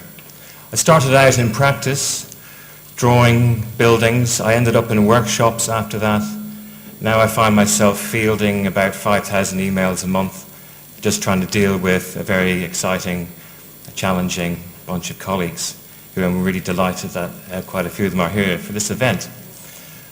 I'm going to talk about a number of things, but I think predominantly for the designer and maker, stroke academic, we deal with some very pragmatic issues, and one of them is how many questions can you get out of the budget that you've got for your project? If I'm interested in making things and talking about designing and making things, I need a budget. And the budget often determines how much scope you've got. But as you all in the room would know, the budgets we have in academia are tiny compared to the works we've seen on the screen so far this morning. So the projects I'm going to talk about, all projects that I've been engaged with directly myself, have had tiny, tiny budgets. And really the project that's going on within them is, as I say, how many questions one can get out of it. I think the conference is extremely well timed. I think the poster itself says it all. The image, for me, on its own, raises the questions that we're here to explore. I find matter itself an increasingly elusive architectural substance that's challenging really what I believe to be my role in the project to some extent. So the talk's going to be picking up on where one project became real, and I'm going to talk about its evaporation as a physical artifact in a post-fabricated and digitally animated life. The talk is going to go on then to talk about a subsequent project which was developed in collaboration with performers, writers, 3D scanners and makers that challenged the entire whereabouts and existence of any architectural proposition. So much so, I'm not entirely sure what happened. But just as I was asked to mention the relationship between the Fabricate conference and this one, I'd like to say, as we all know, for the last decade or slightly more, there's been this really powerful resurgence of the relationship between the drawn and the made. Fabricate 1 in 2011 talked about the developments occurring in practice, in procurement, in engineering, in processes, in relationships with universities, but also the emergence of the maker academic.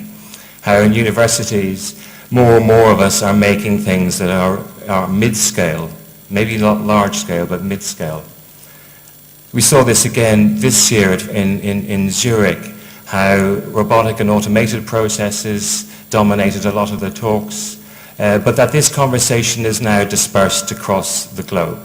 And we're here today to pick up on many of those aspects which are appearing in various different domains. But I would say most particularly in Europe, these questions are addressing, for me, overriding the projects, the question of the cultural value of these projects.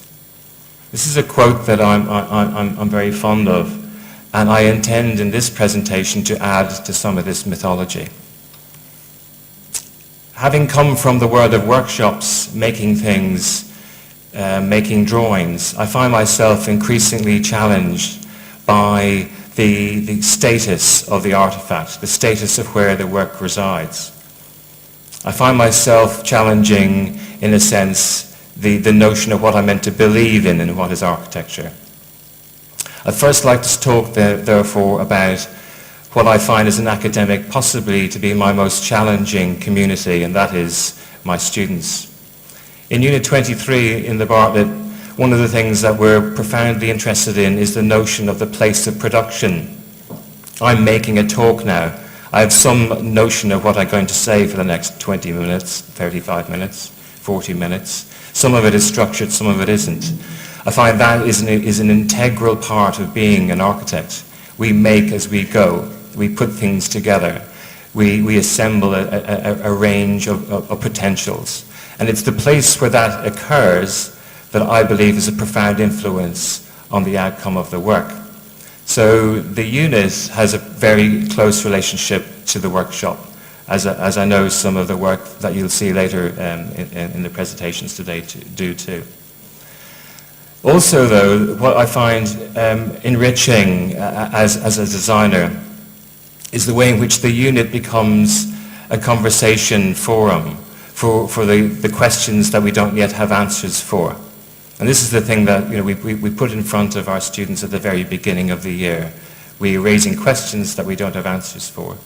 So I just want to very quickly go through a number of projects that our students have done in the last 3 years in order to make the point that it informs the work that I'll be finishing this talk with. So first of all, the work of Birger Johansen from Reykjavik on the notions of perception and peripheral vision. This student took on the question that we are becoming more foveal focused because of these. We're losing our peripheral vision as a species, and he's asking questions of what that might mean in the notion of designing spaces. The Theatre of Synthetic Realities by Madhav Kadau talked about the notion of saturated space, that all of us right now are either tweeting or receiving emails or taking photographs or writing notes or adjusting our lectures, listening somewhere else, maybe you've got an ear pod in. We are occupying saturated space all the time. There is no singular kind of way to describe where we are and what we're doing. The world of high definition animation and resolution is starting to challenge our notion of how we regard the work to be occupied. So, as we've seen in some of the presentations yesterday, this idea of occupying architecture through simulated scenarios is reaching a point where we seem to be satisfied that the work has been lived in. The notion of the status of the model itself to describe notions of physical and sensational behavior. The question of technologies themselves constructing architectures, infrastructural architectures, around the focus on the kind of non-real object. So this work by Joseph Shaw, for instance, was challenging the BBC's Natural History unit in Bristol with an alternative proposition for an unnatural history television studio that would, to an absurd level, construct architectures to choreograph the behavior of species for our obsession with TV and natural documentaries.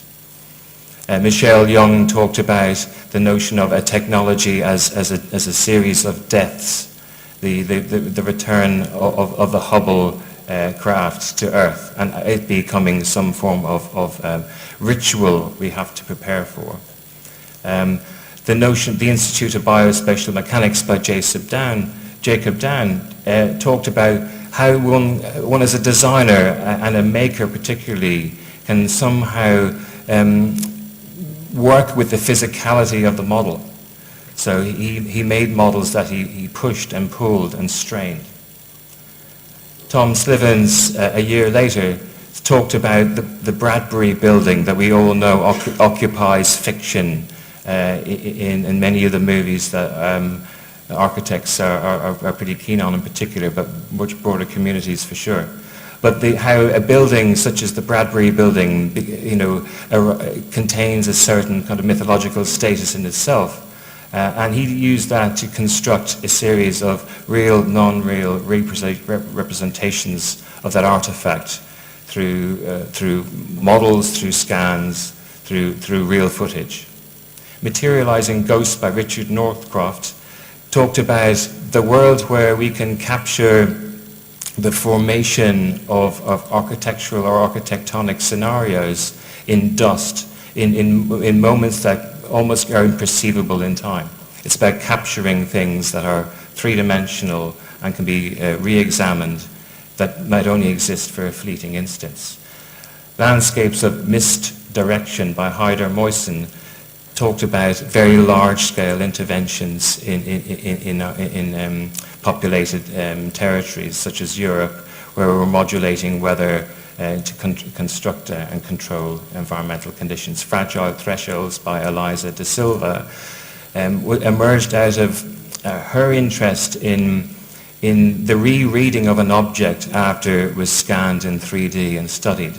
And it was an interesting moment in the year for her, that when the artifact for which she initially intended to be the main piece of the work became discarded.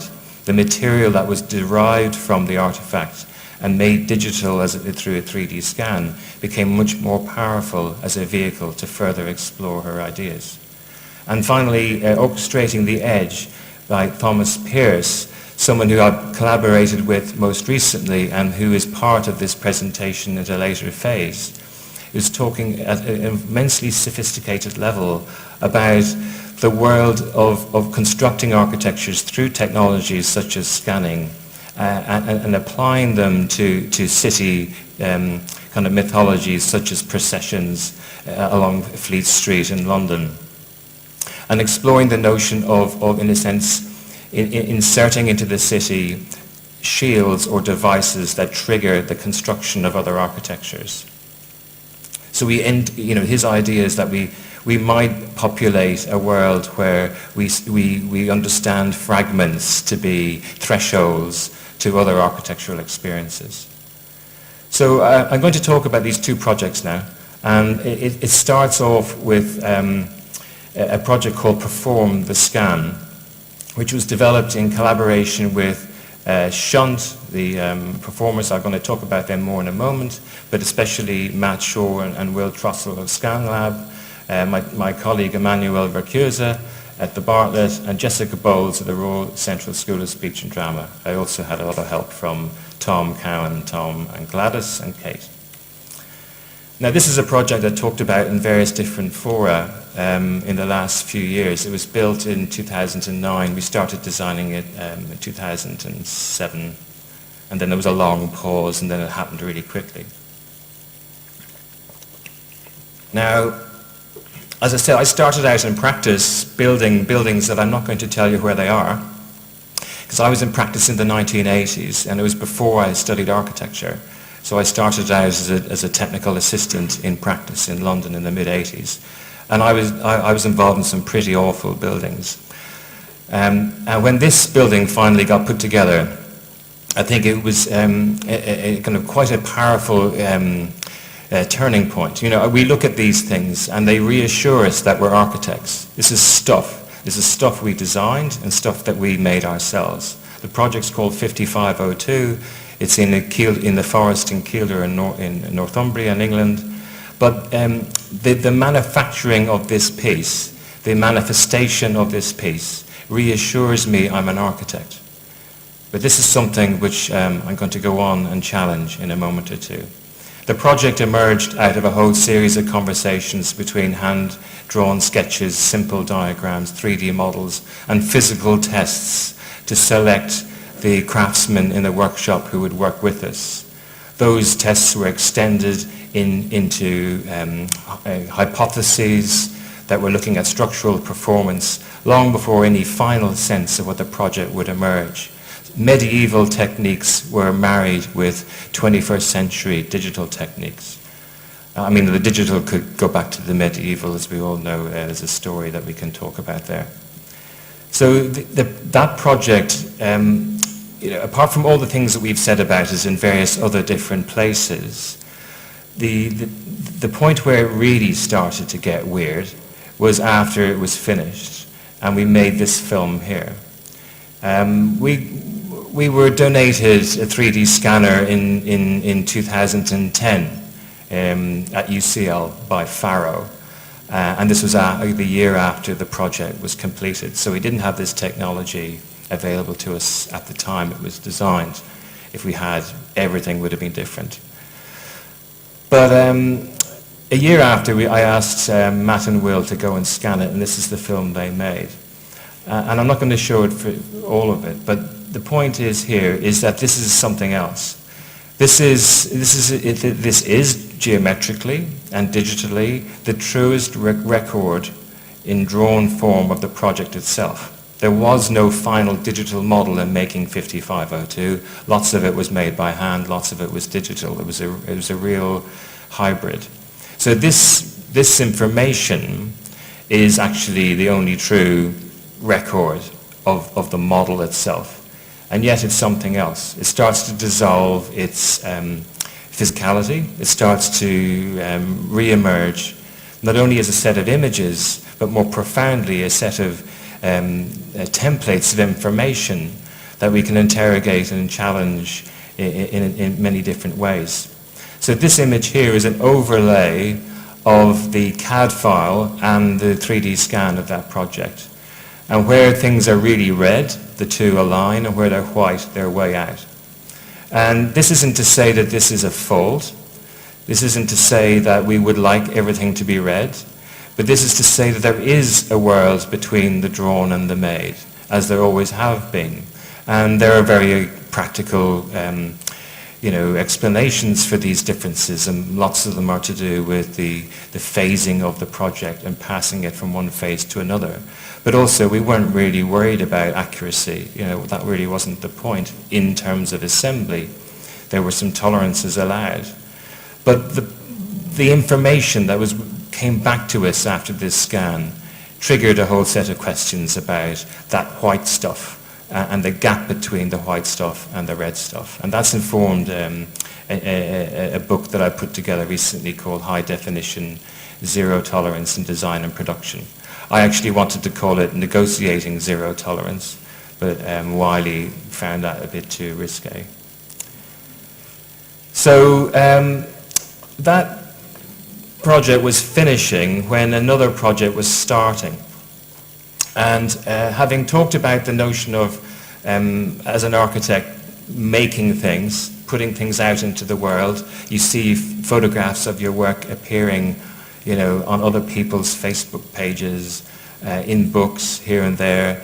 Again, this thing is reassuring you that you've performed as an architect. You've put something tangible, measurable, permanent into the world. But this project was entirely the opposite, and I'll tell you why. We were approached by the organisation that occupied the building on the right, which is the Royal Central School of Speech and Drama, who happened to be located opposite the building on the left, which is the Hampstead Theatre. This is in Swiss Cottage in North London. Both of them have auditoria, as you would expect in a theatre, but the commercial theatre on the left has big social spaces, cafeterias and restaurants. The building on the right has workshops, rehearsal rooms, and is packed full of students all day long. Both of them are interested in developing the production of new theatre. So the Hampstead Theatre exclusively puts on new productions, but these are productions that were, in a sense, developed, rehearsed, made somewhere else. They're being presented as complete works in Hampstead Theatre. In the Royal Central, across the road, everything is, in a sense, a test piece in the place where the work was made. They asked us to address a problem that they had, which was they didn't have enough space for a conference, by coincidence, that was coming up about 6 months after they first spoke to us. And the conference was on materials in theatre. So we're back here in an architectural context. You can see where this might be going. These were the spaces where they asked us to consider building something that would last just a few weeks for the conference, that would accommodate discussions on theatre, but might at the same time accommodate the production of events such as these two illustrated here. So the students in Unit 23 took this on board as their brief back in 2007, so we're kind of overlapping the previous project quite a bit in the initial stages. But then after the first presentation of the students' ideas, it all fell apart again. Central School of Speech and Drama said the students' ideas were far more interesting than their idea of putting a temporary building together just for a few weeks. They'd said, keep the money, the tiny amount of money they gave us and put on an exhibition of your ideas instead, and we'll find a solution for our accommodation problems. So that's where that project was finished, and it kind of was put to bed after the exhibition for about 2 years, after which we got a little bit more money and developed a new response to their needs, which was to make something mobile. So I'm jumping a huge number of steps here just to get to the end of this talk. And these tests here were done with one of the students that graduated out of that cohort. I was able to keep him occupied for a few months. We found the funding for that. And we developed this notion of a mobile theatre space. And this is a 3D print, one single 3D print of a notional kind of articulated flatbed that would, you just have to see this as a flatbed truck. Okay. The other set of tests that were done as the project emerged were how do you capture the attention of a very, very high-profile sponsor who doesn't read emails, barely answers phone calls, but you might bump into them in the Formula One tent in Silverstone.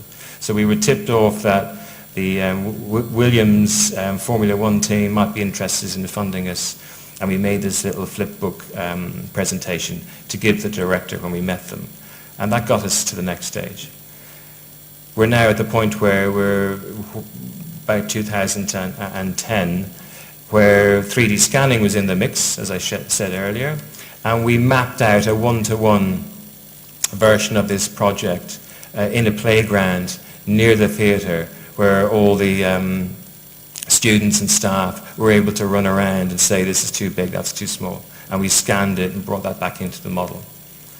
That project ended up here, which was a description of an articulated mobile performance space that could be wheeled around to any number of venues. This venue is selected because we had the 3D scan of that space already. Watch out for the collisions between the real artifact and the real trees. But the game going on here is not only to describe the object, but to put across the notion that it's being tested in a real scenario. Now, there were quite a few kind of frustrations with that project at that point, and one of the main frustrations with it was we didn't really properly collaborate with any performers. It was, again, full of intent from the beginning of that project that it would emerge in collaboration with performers. But there was no real true sense of collaboration. So with the last few kind of pounds left in the piggy bank, we decided to try a completely different tack and approach this organization, Shunt, who have done a series of performances in London that I myself personally have found particularly powerful. One called Dance Bear Dance, which was held in two archways underneath the railway track in Hackney, the tracks that lead into Liverpool Street. It played a very, very clever game between real time, fictional time, real space, mirrored space, performance, script, off script, so on. This is an image from one of their pieces called The Architects. I'd recommend you go and look at it. It's on Vimeo. They're an incredibly provocative and powerful group of people. The other catalyst to review the project was to go back to this student project, which is Katrina Varian's project. Her idea when we were running this as a student project back in 2007-08 was that the building ought to have a series of prostheses, a series of extra structures and skins applied to it. This seemed to be something which we could explore.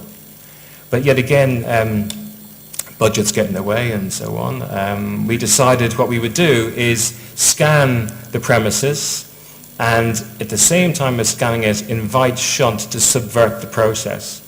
And by subverting the process, what I mean is we told them that what we were going to do at a certain time. We didn't ask them what they wanted to do. And this first set of scans was conducted in April, the year before last. And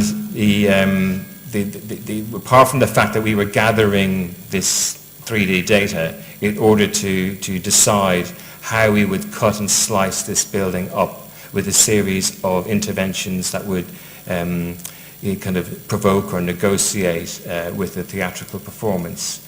It allowed us to kind of see how theatre performers would engage with this technology. These spaces, we will see now as this talk develops, appear in a film that starts to assemble a whole series of kind of mixed reality understandings. So things occurred. Shunt did a series of performances. Another group called the CSI group did a series of fake kind of deaths and so forth. Ad hoc performances occurred in various different spaces. And we were able to read in the data very, very quickly some of the things that were, in a sense, being generated out of the technology.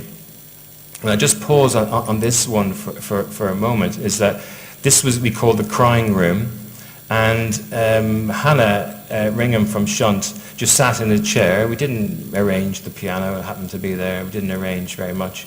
We just plonked the scanner in position. As you would understand, the scanner is where the black circle is, because it doesn't scan below itself. And when we saw the data afterwards, we could see that through a mirror, which is to her left, she was replicated again in this other world, this other black world. So we immediately fascinated with this idea that 3D scanning starts to generate, through reflective surfaces, another space. And that started to become the space we decided the performance would take place in. And that's when it started to get stranger and stranger. We went back to the Bartlett workshops, and with the Universal Robots conducted a series of experiments, and this was one where as the robotic arm moved in a relatively simple path, holding a reflective surface, the 3D scanner was capturing that movement. And afterwards, this is the image it generated. Now it's this supernatural material, this arc, this dispersal of noise that we're really interested in. And we're interested in for lots of reasons, but mainly we just don't know what it is. We don't know, is there any architectural content in that? Is there any way in which that exercise and that test can start to raise a set of questions for us that make us think differently about space and time?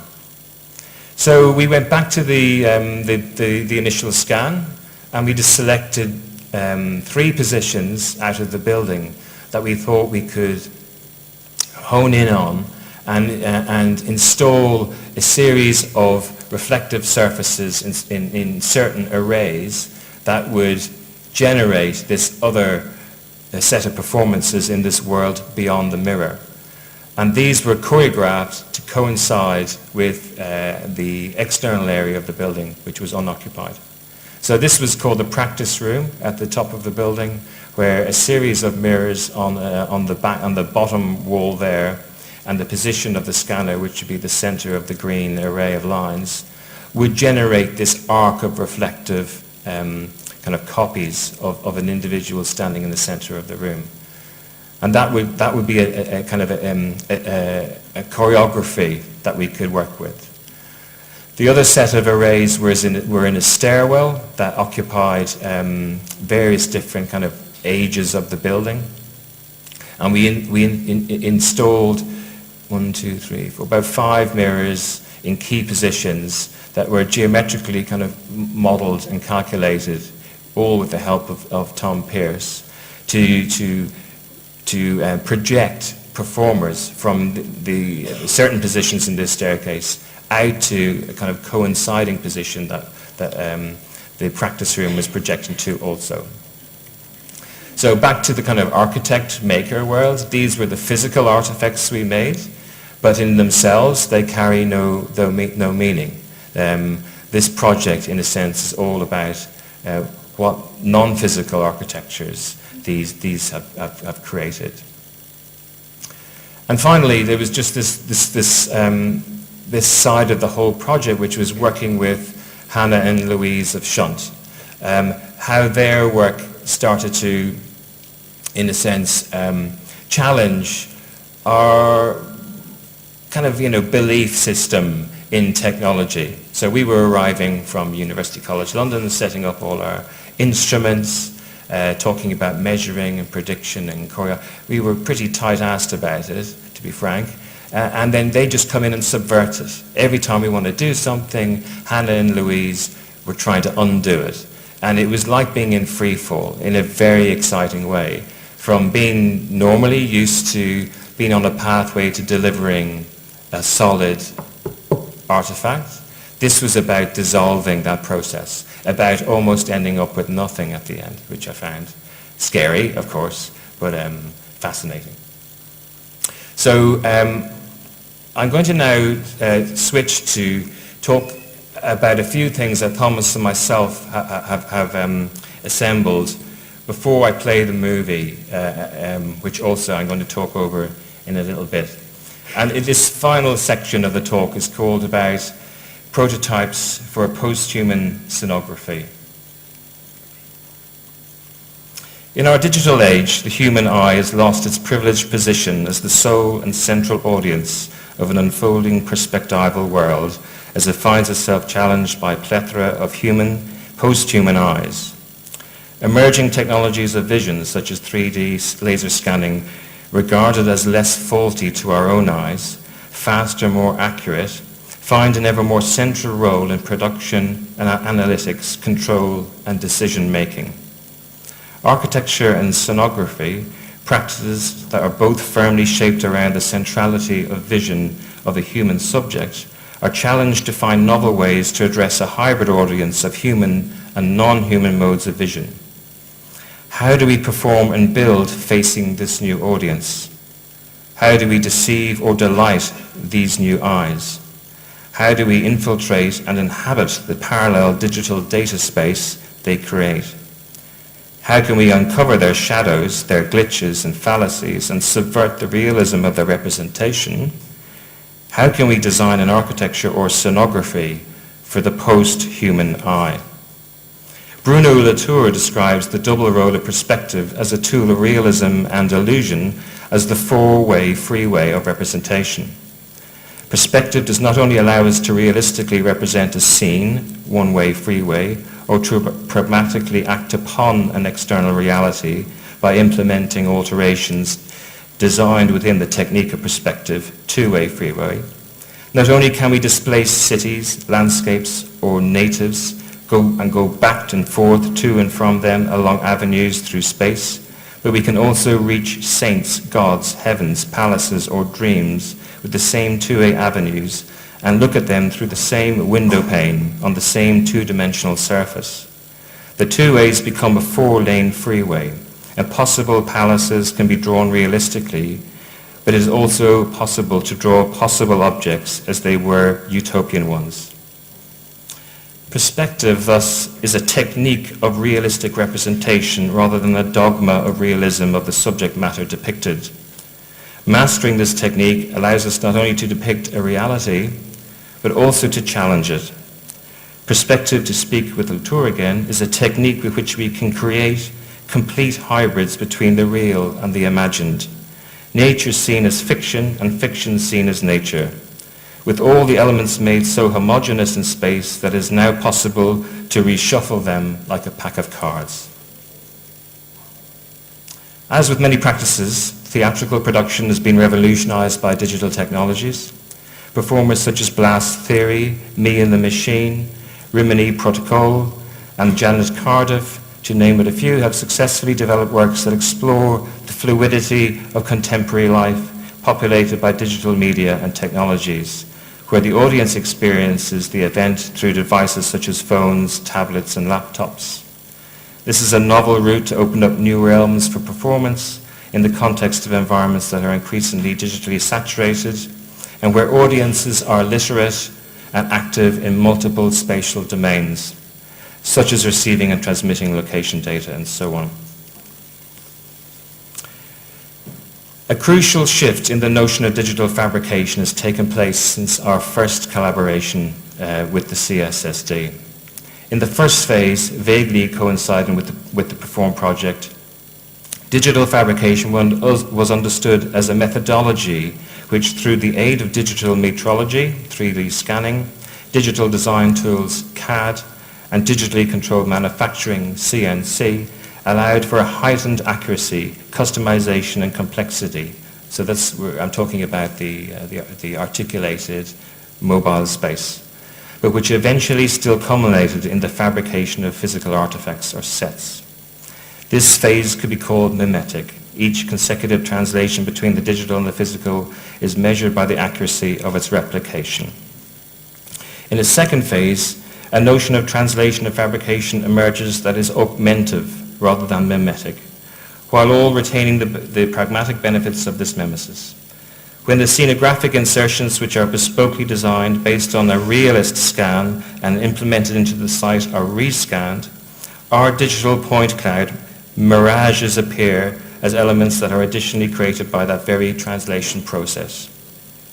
The role of the scanner as a tool of verification is ambiguated in that it both checks the truth, accuracy of the insertions, and mirages. A novel extended sense of fabrication emerges, which comprises both the digital fabrication of the physical and the physical fabrication of the digital.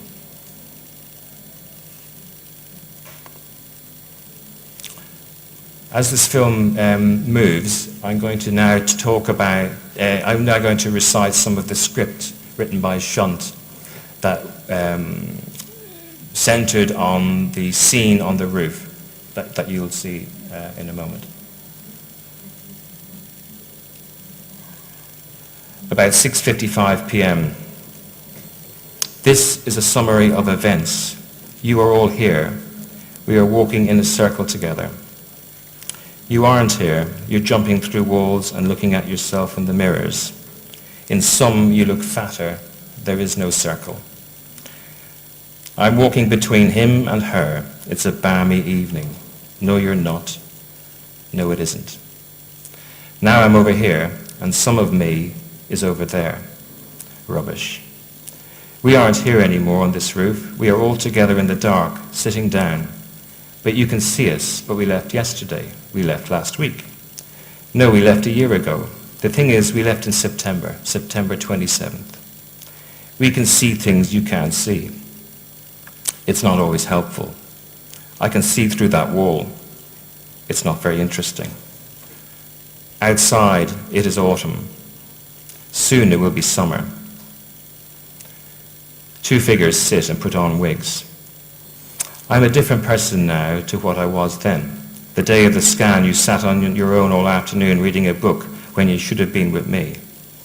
I'm in another room. I am crying. You said hurtful things to me, and you weren't sorry. Right now, you're on a bus eating cake. The woman sitting next to you died 6 months ago. You are whispering to me something I can't quite understand. I am too embarrassed or uninterested to tell you. They get up and take off their wigs. We are all fragments. Look, I have a cloak that makes me invisible. You have a sheet. No, it looks like a sheet, but you can't see me. You're standing behind the sheet. I am invisible. Let's stop walking, save our energy. We're going to be walking in the circle forever. Our feet are now part of the building. It's not sure if that's a good thing or a bad thing. It's just a thing, like my invisibility and the fact that I was crying. Come with us. It's time for the scan. There is no scan. You 10, you need to come with us for the scan. You 10, you need to come with me. Don't worry, you're not going to be scanned. They're going to be scanned. You're not going to be scanned. So I'm going to read a bit more in a moment, but just to pause for an instance, this event involved about 40 people turning up at the Central School of Speech and Drama on a summer's afternoon or evening. And we used these scans that we had assembled from the first rehearsals, so to speak, in April, as a background to a new live performance that almost mimicked the same set of events. But the idea in this process was to split the group of 40 into 4 groups and to let them navigate through the building and then all come back together at the end after about an hour and a half and see these 2 animations running side by side. The one that was pre-prepared from the April scans. The second one that was running directly off the hard drive from that same evening. So we had about 20 minutes to process the whole series of readings. On top of that, there were CCTV footage, still photographs, live video, and surveillance cameras. So the idea was that everyone in the audience were being challenged with when this event occurred, how they were participating in it as individuals, where, in a sense, the performance resided, and how this final assemblage of pieces would make any sense to them as a group. And of course it didn't. It made no sense to them as a group at all. It only worked as this kind of mayhem process that Shunt bring to this notion of theatre. So engaging with this as a designer and as an architect, where one might think one would be building scenes, making props, adding physicality to an otherwise open-ended live event, the physicality was kind of almost, non-existent by the end of the process. So the audience, just for the final set of notes that Hannah and Louise wrote before I conclude. The audience entered the theatre stage, the iron is down. In front of the iron is a huge projection screen. On the screen we see the CCTV footage of the audience arriving at the courtyard. We hear the recorded sound of them checking in. Then we see two different video feeds of the audience in the courtyard. The audience are invited to sit or not to sit, but there are no chairs. The performers in quiet tones commented into the mics. We first see the prepared earlier scan, then we see the live scan. Then there's a recital of the T.S. Eliot poem, Time Present, Time Past. What was also fascinating about this final assemblage of events was the way in which accidents were all completely and utterly driven right through the whole set of processes. And we were running this event parallel to a whole set of other conference events which seemed to overlap with what we were doing. Eventually the physical space surrounding us dissolves into points, even without the mediation of its perspectival representation. As in Eliot's quartet, scales of time and experience are now inextricably mingled, each performance taking place as well in this present physical space as interacting with the previously and presently recorded and soon to be represented space. In our digitally saturated age, digital fabrication becomes an ongoing, reciprocal, non-teleological process. The digital and physical, both thoroughfares of an emergent digital analog assemblage, an entangled continuum in which it is useless to attempt to distinguish what is represented or actual, recorded or created, fact or fiction.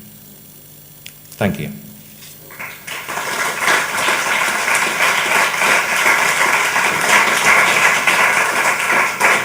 Thank you, Dr. Bob Shiel, for taking us to the poetry of evanescence. Now I think we have less than 3 minutes for a coffee break, I think. Hello, I would like to inform you that there is a coffee break scheduled tonight. Please do not leave any of your belongings behind in the conference room. You've been provided with a set of coupons that allow you access to the conference facilities of the coffee break standard dinner. You are kindly requested to carry them with you at all times and present them identically. And forward your badges. Yes, the coffee break will take place at the cafeteria of the Barcelona Hotel Cathedral, which is just across the street. Upon exiting through the back door, you will just cross the street, you guys may sit. That's all, thank you.